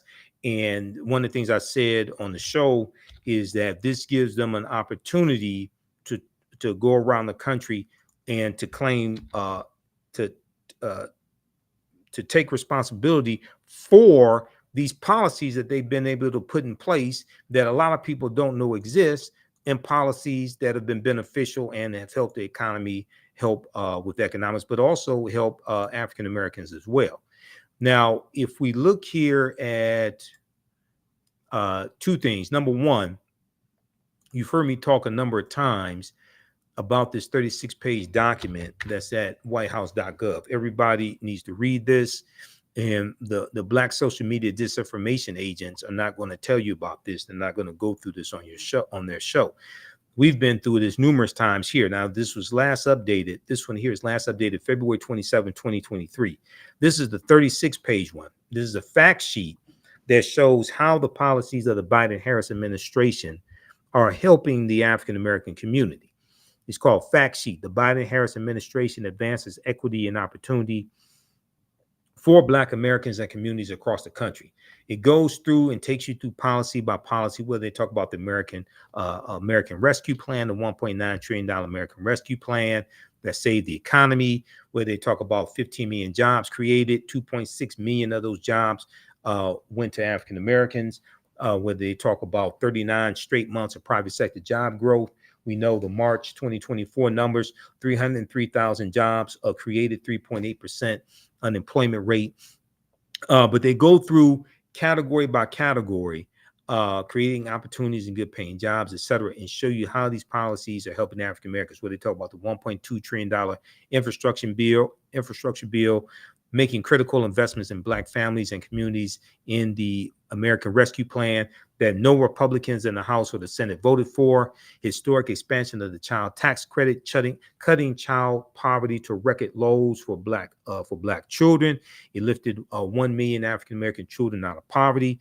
Now we know that child tax credit, the way that they did it in the American Rescue Plan, we know that that was only good for 1 year and expired, but you can get it back if you take back control of the House of Representatives and go from 51 Democrats in the Senate. If you go to like 55, then you can change the filibuster or get rid of the filibuster altogether. Okay, so you can get it back. That made a tremendous difference. Supporting child care providers and reducing child care costs for Black families.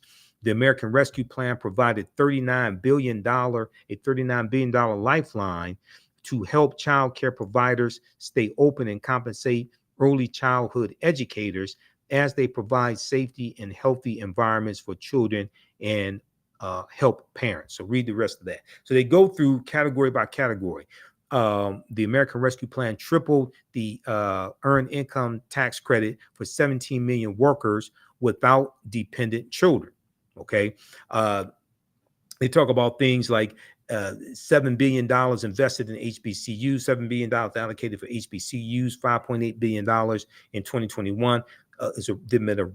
There's been a record amount of funding for HBCUs under the Biden-Harris administration, ensuring Black homeowners get full value for their homes, et cetera. Okay, so go through and read this. This is a 36-page document at whitehouse.gov. It takes you through policy by policy and shows you how the policies of the Biden-Harris administration are helping African Americans. Now, overwhelmingly, Republicans are against these policies or voted against them overwhelmingly.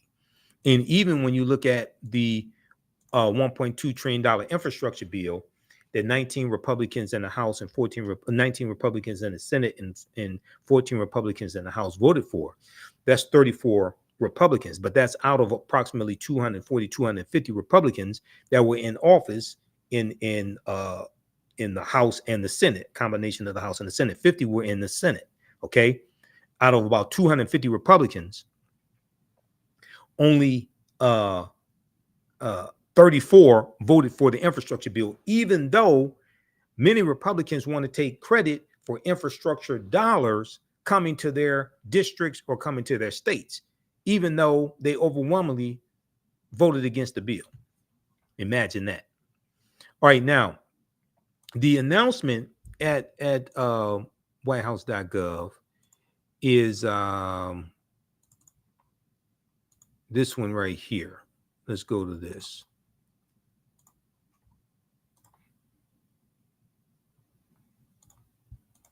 Vice President Kamala Harris launches nationwide economic tour. Okay, this is from this is a press release, April 25th, 2024.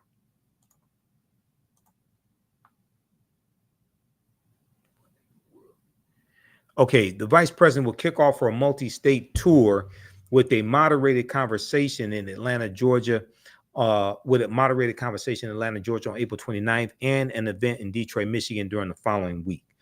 Okay, so it talks about economic opportunity tour, and then it goes and let's see. Okay, it has a statement from Vice President Kamala Harris that I already read. Let's go to I want to go to the next. Okay, right here. During the vice president's economic opportunity tour, she will highlight how the Biden-Harris administration has delivered historic investments that have supported communities and helped people thrive.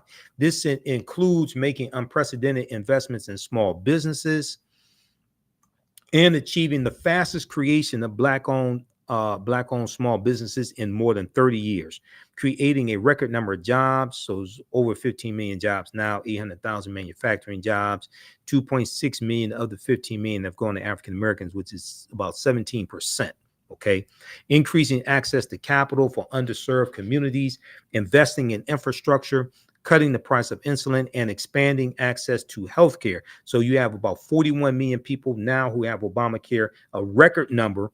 Okay, a huge success, and many African Americans now have health care who didn't historically have it, didn't have it before the Affordable Health Care Act.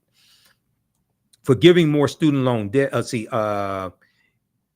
erasing medical debt, forgiving more student loan debt than any administration in history, and boosting investments in education, making housing more affordable, lowering child care costs, and increasing the wealth of African American families. So we've seen median household net worth for African Americans increase by 60% under the Biden-Harris administration.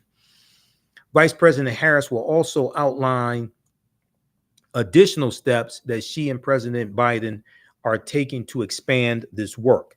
She will be joined on the tour by administration officials, members of Congress, local leaders, and other special guests. Now, what they have accomplished, compare that to what Republicans are talking about, how Republicans have voted, and the policies Republicans support, because overwhelmingly Republicans voted against these policies, okay, or are against these policies. Now, the vice president's tour is a continuation of her nonstop travel to communities across the country. And let's see here. Let's go right here. She has made more than 35 trips to 16 states since the beginning of 2024. This includes, and I encourage people to follow Vice President Kamala Harris on Instagram as well as Joe Biden. Go to, if you just follow, because you got all these dumbasses out here who say things like she's not doing anything, she doesn't say anything. That's a blatant lie. Okay. If you just go to Instagram and follow VP on Instagram, if all you did was look at pictures and watch video clips, you would get an education on what's taking place. Okay. She has not been silent. What happens is a lot of the white media does not cover Vice President Kamala Harris. Okay. That's what's happening. A lot of the white media does not cover Vice President Kamala Harris. TheGrio.com does better coverage. April Ryan for TheGrio.com does better coverage than a lot of mainstream media does in covering Vice President Kamala Harris. She has made more than 35 trips to 16 states since the beginning of 2024. This includes consistent travel to meet with small business owners and entrepreneurs in underserved communities to discuss challenges and opportunities they face. In March, she traveled to Black Wall Street in Durham, North Carolina, to announce, because there was a Black Wall Street in Durham, North Carolina also. The one in Tulsa was not the only one. To announce $32 million in funds to support historically underserved entrepreneurs.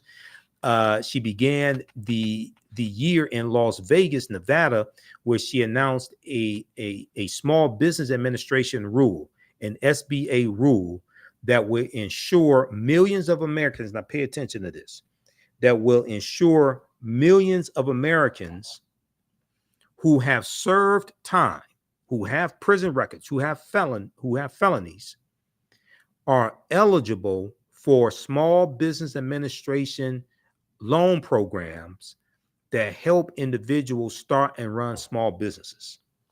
Okay, who has heard about this? The vice president has long been focused on ensuring that minority, rural, and low-income communities have the capital and resources they need to thrive and support small businesses.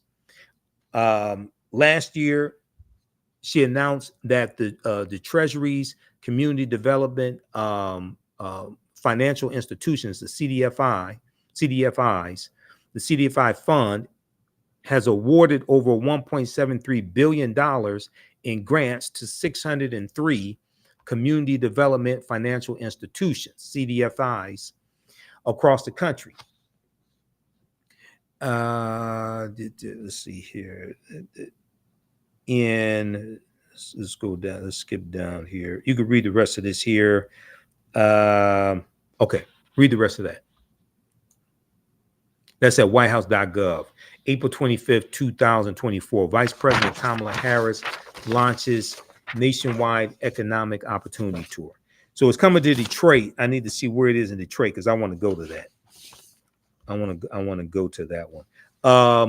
There is this good piece here. I think we talked about this before briefly. This is from December 20th, 2023. This is at whitehouse.gov. Now, that's the official website of the White House. So all the press releases, transcripts of speeches that President Biden gives, updates on what's going on with the administration, policies coming from the administration, what Vice President Kamala Harris is doing. That's all at whitehouse.gov. And you can go to the White House's YouTube channel, which is White House on YouTube, and watch their speeches, things of this nature. Because a lot of that, especially a lot of what Vice President Kamala Harris is doing, white controlled media and cable news largely is not covering. Joy-Ann Reid may talk about it. Reverend Al Sharpton may talk about it. But a lot of that stuff is not covered in cable news. Okay, this one right here, you could take a look at. This covers a lot of the economic success when it comes to small businesses. This is, let me pull this up. President Biden to now, this is from December 2023.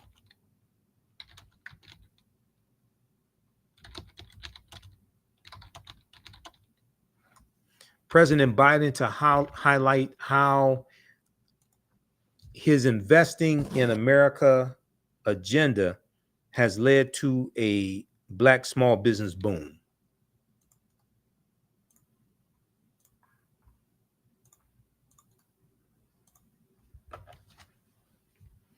Okay, check this out here.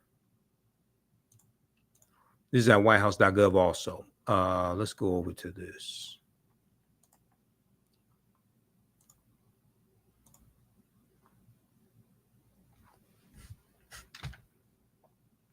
From December 20th, 2023, fact sheet, President Biden to highlight how his investing in America agenda has led to a Black small business boom. And in here, I'm not going to go through the whole thing, but it talked about Biden visiting the Wisconsin Black Chamber of Commerce. Okay. Says today, President Biden will visit the Wisconsin Black Chamber of Commerce to highlight how Bidenomics is helping drive a Black small business boom and announce new investments in Milwaukee and communities across the country. Under President Biden's leadership, the United States is on track to have the strongest, on track to have the 3 strongest years in history for new small business applications, and with Black business ownership growing at the fastest pace in 30 years. With Black business ownership growing at the fastest pace in 30 years. Okay, now if we skip down here, it talks about while President Biden highlights historic investments from his administration to support small businesses, including Black-owned businesses, extreme Republicans in Congress have repeatedly tried to dismantle the president's small business agenda. Every single Republican opposed the $1.9 trillion American Rescue Plan, which helped small businesses stay afloat during the pandemic and spurred a record small business boom. Okay, many Republicans in Congress, including Wisconsin Senator Ron Johnson, who spreads a bunch of conspiracy theories, opposed the bipartisan infrastructure law. They also want to repeal key provisions of the Inflation Reduction Act that are lowering healthcare costs, lowering prescription drug costs, and lowering energy costs. President Biden will continue fighting for opportunity for working families and small business owners, while Republicans in Congress want to return to failed trickle-down economics that for too long left too many communities behind. Okay, now it goes on to say, let's look at this.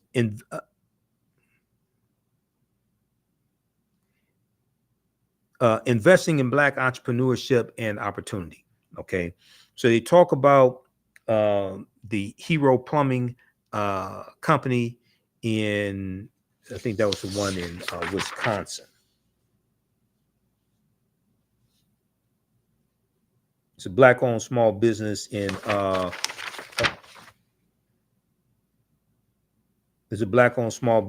Milwaukee, Wisconsin, that is removing lead pipes in Milwaukee. Okay, now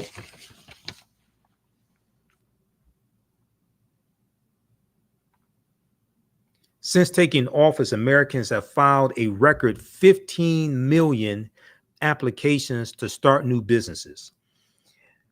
Black business ownership is growing at the fastest pace in 30 years, and the share of Black households owning a business has doubled between 2019 and 2022 after falling between 2007 and 2019. When Black businesses do well, they create jobs, generate wealth in their local communities, and make the broader economy stronger. As a result, Black wealth is up a record 60% from before the pandemic, and Black unemployment has reached historic lows. So we know in 2023, the unemployment rate for African Americans reached the lowest it's been since 1972. And 1972 is when they started keeping track of the unemployment rate by race. The administration's investment in Black entrepreneurs is producing results, including nearly $70 billion, a new record in fiscal year 2022 on federal contracts awarded to small disadvantaged businesses, $12 billion in community lenders to expand access to capital and resources to too often sidelined entrepreneurs. The U.S. Department of Treasury estimates that these investments in community lenders will result in a $50 billion increase in lending to Latino communities and a nearly $80 billion increase in lending to Black communities over the next decade. $10 billion in states, tribes, and territories to launch and expand capital access programs for roughly 100,000 small businesses, including $79 million in Wisconsin. Then they talk about new investments in small business growth and local communities across the country. Okay, so you can read that as well. And then I want to go to the next segment here. Today's announcements. This is from, once again, this update is from December 20th, 2023. Today's announcements build on historic progress and investments in Black-owned businesses. So it outlines the American Rescue Plan is supporting small business, including Black-owned small businesses in Wisconsin and around the country through a $10 billion investment, including $79 million in Wisconsin to help small businesses access the capital that they need. Then they talk about, let's see here, the largest ever dedicated federal investment to connect minority small businesses to support. Hold on, did I skip something here? Okay, we got that. Yeah, the Small Business Administration, the Small Business Community Navigators pilot program provided $100 million in funding to 51 organizations, including the U.S. Black Chambers of Commerce and the National Urban League, that worked with local groups to connect entrepreneurs to resources to help their small businesses recover and thrive. A recent Small Business Administration analysis shows that community navigators provided training and counseling to more than 350,000 small businesses, and roughly 43% of the businesses served were Black-owned businesses. Roughly 43% of the businesses served were Black-owned businesses. The largest ever direct federal investment in small business incubators and accelerators. Okay, read that as well. They talk about delivering $150 million in support for small businesses in Wisconsin. And President Biden's Small Business Administration delivered $50 billion to small businesses in fiscal year 2023, with a major increase in support for underserved businesses, including Black-owned businesses. Since 2020, the share of Small Business Administration's loan portfolio going to minority-owned businesses has increased from 23% to 32%. The number and dollar value of SBA-backed loans to Black-owned businesses has more than doubled since 2020. Then they talk about achieving record federal contract spending on small disadvantaged businesses. In 2022, the Biden-Harris administration awarded a record-breaking $163 billion in federal procurement opportunities to small businesses. This is why they said that. Okay, read the rest of that. Then they talk about the CHIPS and Science Act, supporting small and disadvantaged businesses through CHIPS Act funding. Okay, there's more you can read. I don't have time to get through all this. Read the rest of that. And okay, they also talk about supporting small and minority-owned businesses in clean energy industries. All right, so read that. And those are going to be some of the things Vice President Kamala Harris talks about, but also connecting people to the resources, telling them how to take advantage of resources already allocated. All right, now,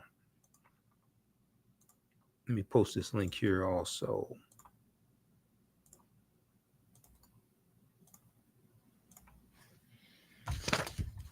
Okay, so we got that. Read this article here from the Associated Press. This talks about a surge in wealth has boosted most U.S. households. This deals with what I was talking about, and dealing with African-American wealth. A surge in wealth has boosted most U.S. households since 2020 and helped sustain economic growth. This is from the Associated Press, October 18th, 2023. October 18th, 2023. The part I want to focus in on, you can read the whole thing, but the part I want to focus in on is on the second page. It deals with how households net worth rose more on a percentage basis for Black and Hispanic households than for white ones. Where is this here? Hold on. Okay. Household net worth rose more on a percentage basis for Black and Hispanic households than for white ones. Though measured in dollar terms, the disparities remain wide. Yeah, we know, because you're dealing with 246 years of slavery and decades of Jim Crow segregation and redlining, housing discrimination, etc., things like this. The median net worth for Black households jumped 60%, but remained comparatively low at 45,000.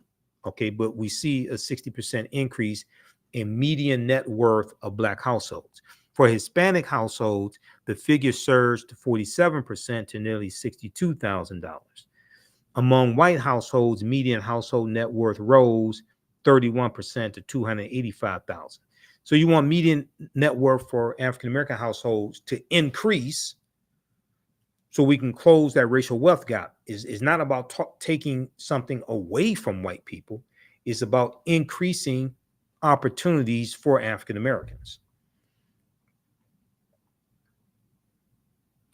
The Federal Reserve survey found that even as wealth inequality declined, income disparities worsened. Median incomes grew 3% compared with the previous survey, which covered 2017 through 2019. Okay. All right. But average incomes, which are swollen by the earnings of the wealthiest 1/10 of households, jumped 15%. Okay. Average incomes jumped 15%. The outsized gain among the richest households was driven by profits on stock and property holdings, as well as higher wages. So read the rest of this article here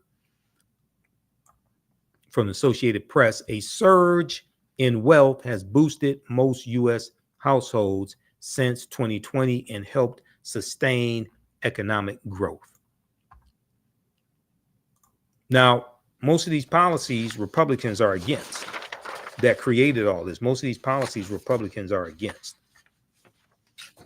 So it's not only about what somebody can do for you, a politician can do for you, it's also about protecting gains that have been made, and it's about blocking and stopping what people are trying to do to you. This deals with understanding political self-defense, which is a whole concept that I teach, political self-defense. Okay, now, last article. This deals with, I saw this piece from blackenterprise.com. Okay. A very good article. This deals with how a new book reveals how the U.S. stole $600 billion from African Americans through unfair taxes post-slavery, unfair taxes after slavery ended. And I want to go to this article here. Let's see. This is at blackenterprise.com.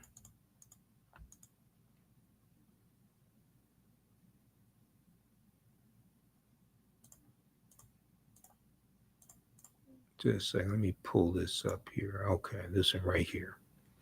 So this article came out April 24th, 2024.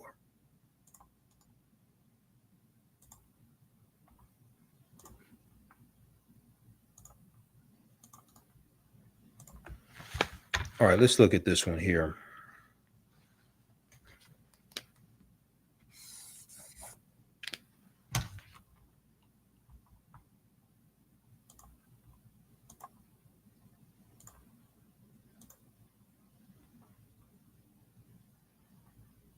Okay, let's close out this ad.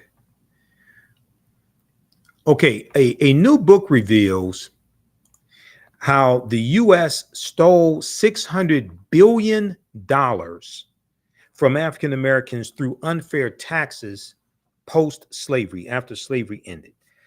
And I've talked about this topic before, and I've talked about how there was an article from the Washington Post that dealt with how African Americans are overtaxed when it comes to property taxes by 13%. Historically, this is one of the ways that land was stolen from us, over assessing property value. Okay, over assessing, I should say, property tax responsibility, and then we can't pay the taxes. Then we lose our farm, lose our land. So this article is from April 24th, 2024. Andrew W. Carl, Kahrl, Andrew W. Carl, a professor of history and African American studies at the University of Virginia, put extensive research in his new book, which describes how U.S. bureaucracies created the nation's ongoing racial wealth gap by implementing a system of highly unjust municipal and state taxes. A system of highly unjust municipal and state taxes. Bloomberg reported the black tax, 150 years of theft, exploitation, and dispossession in America, is the name of the book. Bloomberg reported that this book shares statistics, studies, and tales of African Americans being cheated out of land ownership, and pushed into poverty by racist laws and practices dating back to the Jim Crow era. Now, racism is a system of advantage and privilege distributed based upon race. Racism is not about calling people racial epithets, calling people racial slurs. That's bigotry. Racism is the power structure. Racism is a system of advantage and privilege distributed based upon race, which comes out of the ideology of European white supremacy. Racism occurs when one race of people control the majority of the wealth, power, resources, privileges, benefits, land, access to opportunity, access to employment, politics, laws, political office, media, healthcare, education, etc. And this is designed to marginalize and subordinate and do harm to another race of people. This is what racism is. And this comes out of the ideology of European white supremacy. Okay. So this is totally different than calling somebody racial epithets. That's bigotry. Racism is the power structure. Quote, this history sheds new light on the forces generating economic inequality in America. The forces generating economic inequality in America and the racial character of those inequalities. Professor of History and African American Studies, Andrew H. Carl, said. The book pairs personal stories with rich details about municipalities nationwide that used complex tax collection to fund distribution to white land and property owners. Okay. Details about municipalities nationwide that used complex tax collection to fund distribution to white land and property owners, and the economic dynamics spanning over a century of the United States history. Starting in the late 19th century, the late 1800s, and early 20th centuries, early 1900s, unfair tactics were used to doubly disadvantage Black landowners by artificially inflating property value estimates for tax collection. artificially inflating property value estimates for tax collection, overcharging them for their land, and exploiting their inability to pay as a means to seize their properties. Historically, this has been one of the ways that our land was stolen from us. Examples include Anthony Fleming and J.R. Rooks, two black men forced off their farmland by white supremacist mobs who went on to establish a town with the goal of enabling Black Americans to own land. By 1911, Edmondson, Arkansas encompassed 30 square miles of stores, a bank, a hotel, and a post office for local Black homeowners. However, 20 years later, the town was no more after white plantation owners plotted to seize the land by imposing taxes on lots the Edmondson, Arkansas residents were unaware of.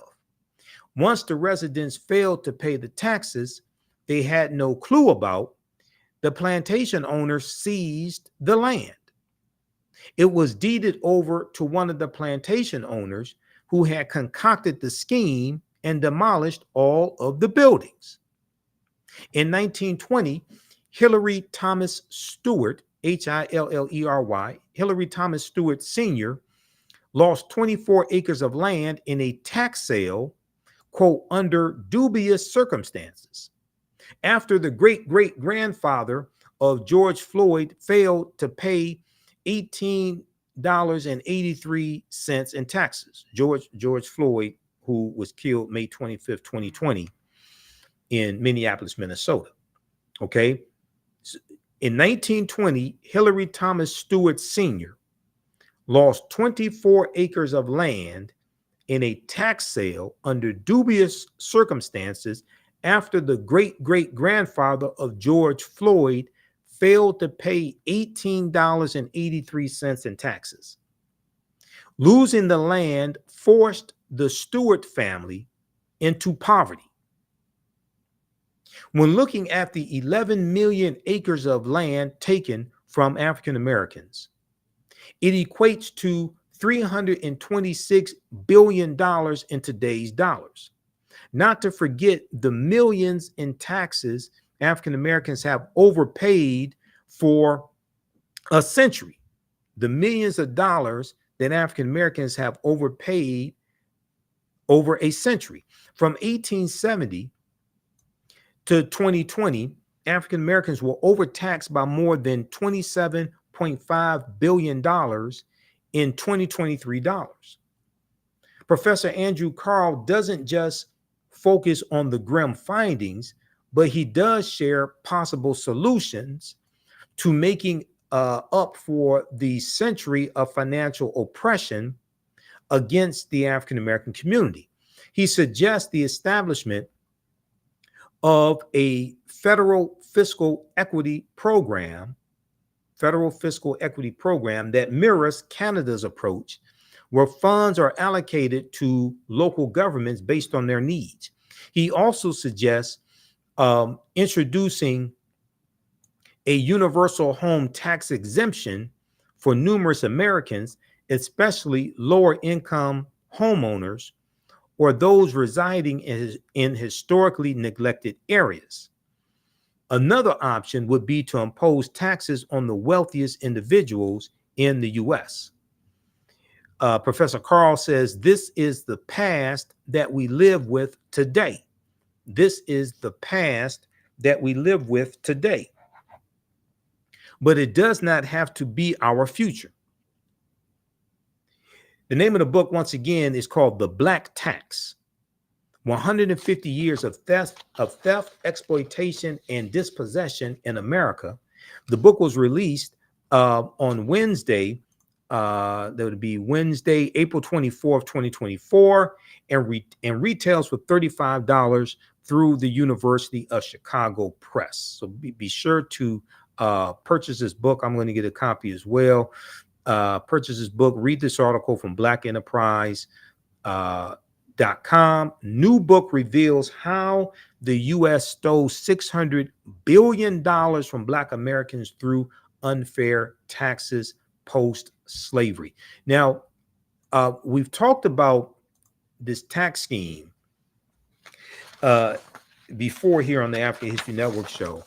And there's an article from the Washington Post that deals with how historically African Americans have been overtaxed when it comes to property taxes.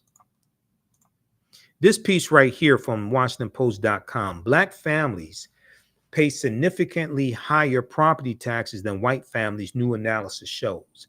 Black families pay significantly higher property taxes than white families, new analysis shows. Unfair property assessments led to widespread overtaxation of Black Americans' homes. Now, we saw the same thing here in Detroit, okay, where homes in Detroit were overassessed by $600 million in property taxes, and many African Americans lost their homes. This piece right here is from July 2nd, 2020 by Andrew Von Dam, okay, for the Washington Post. And in this article, it says, state by state, neighborhood by neighborhood, Black families pay 13% more in property taxes each year than a white family would in the same situation. A massive new data analysis shows. Black-owned homes are consistently assessed at higher values relative to their actual sale price than white homes, according to a new working paper by economist Troop Howard of the University of Utah and Carlos Avenancio Leon of Indiana University. African Americans have long said they bear a disproportionate burden for taxes that support local police, schools, and parks, but nationwide measures of this type of systemic racism are hard to come by.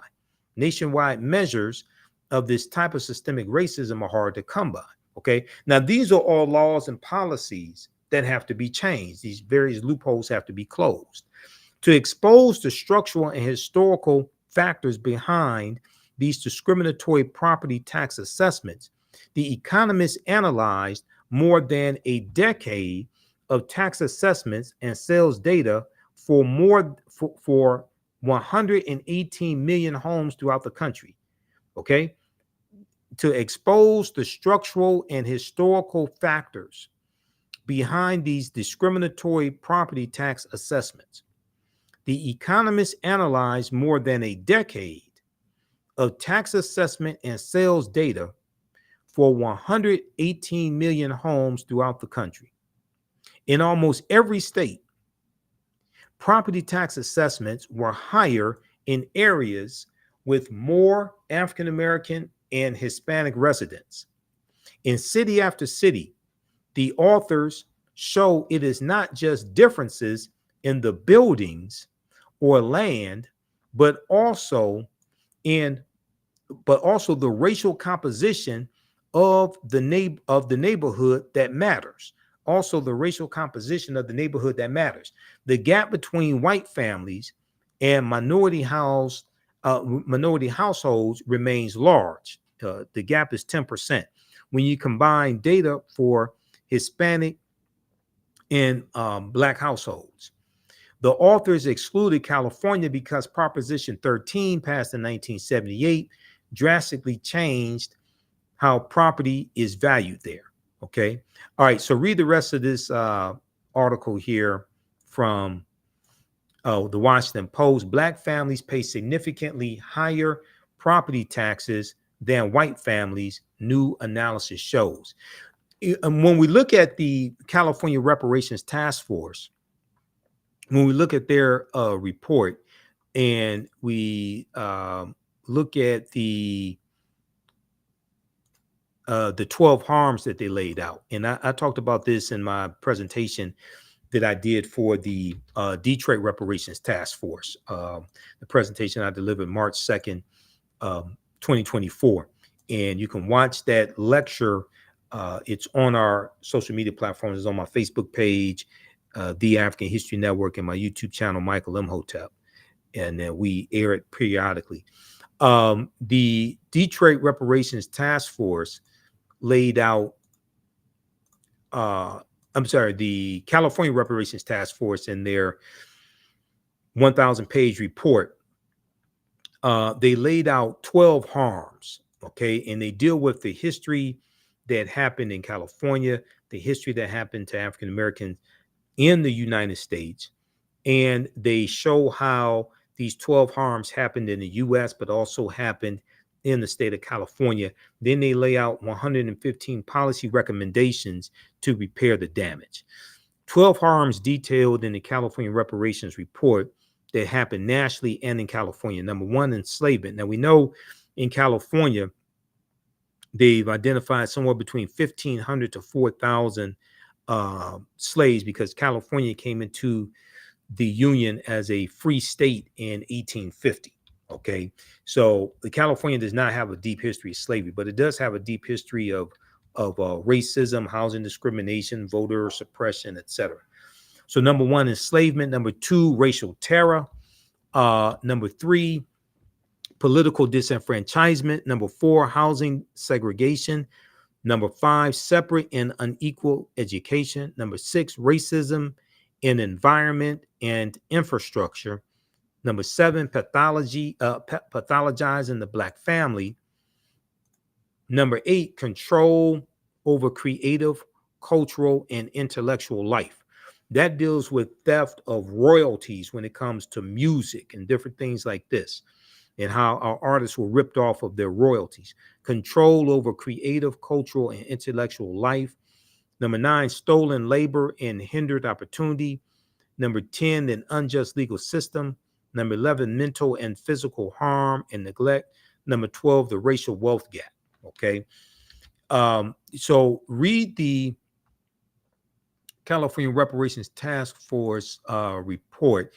And their report is the most extensive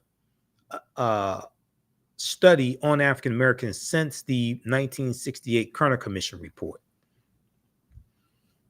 If you, okay, the full report is here. Let's see, let's go to this here. OAC.gov.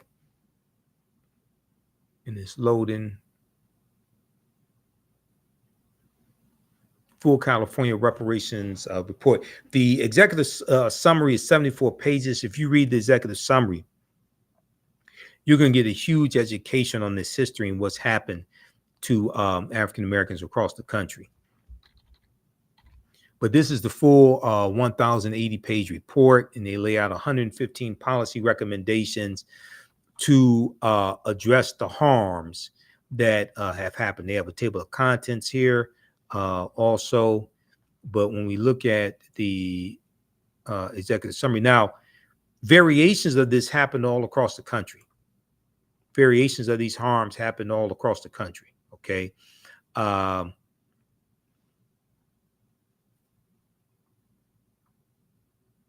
So you can take these 115 policy recommendations. What needs to happen is really we need to shift the focus from talking about slavery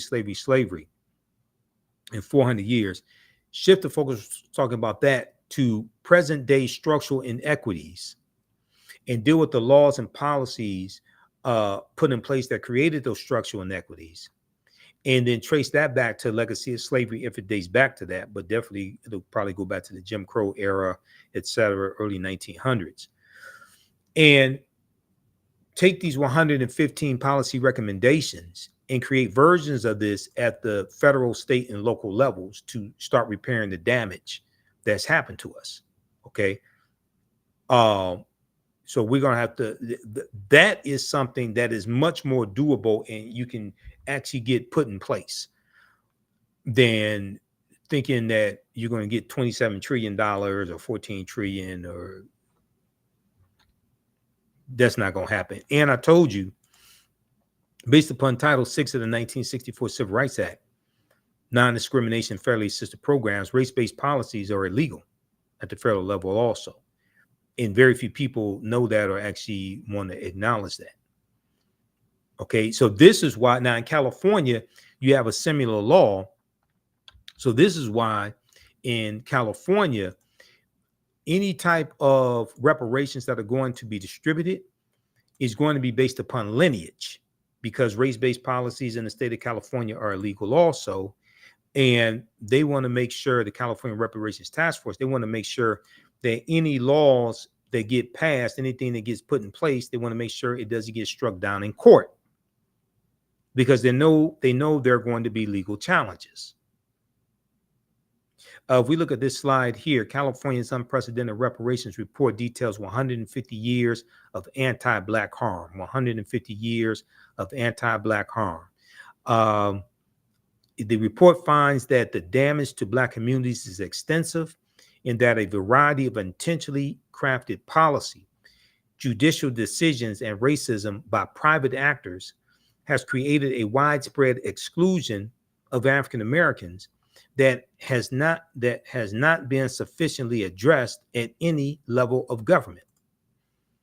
Quote, almost 150 years of active, conscious federal, state, and local government action and neglect of duty have resulted in compounded harms that are unique to African Americans, the authors wrote in a draft reviewed by NBC News prior to its release.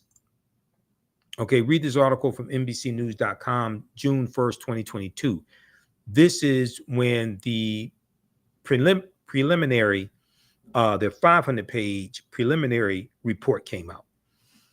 Okay, so read that article there. California's unprecedented reparations report details 150 years of anti-Black harm.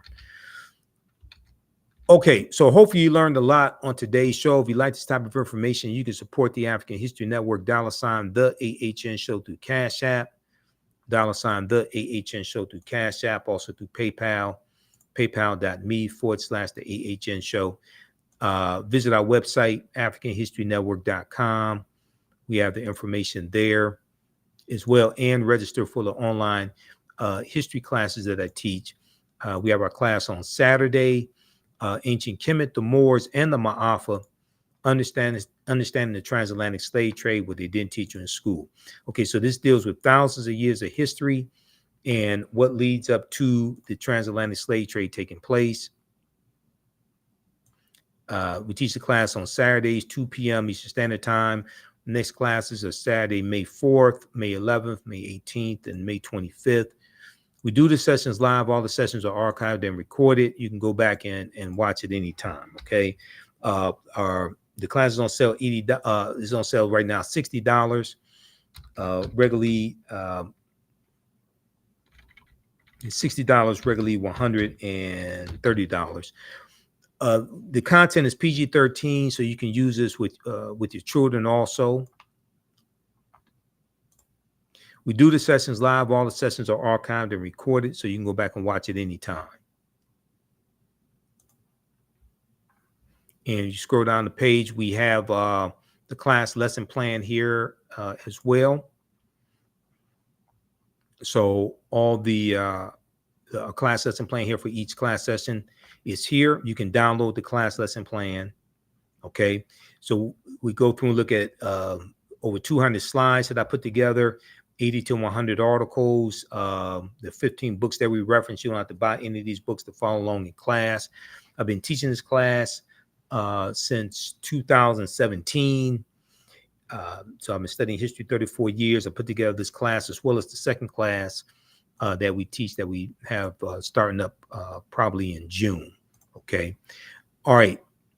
So register for that, and we'll see you in our next class. And I want to post this information here.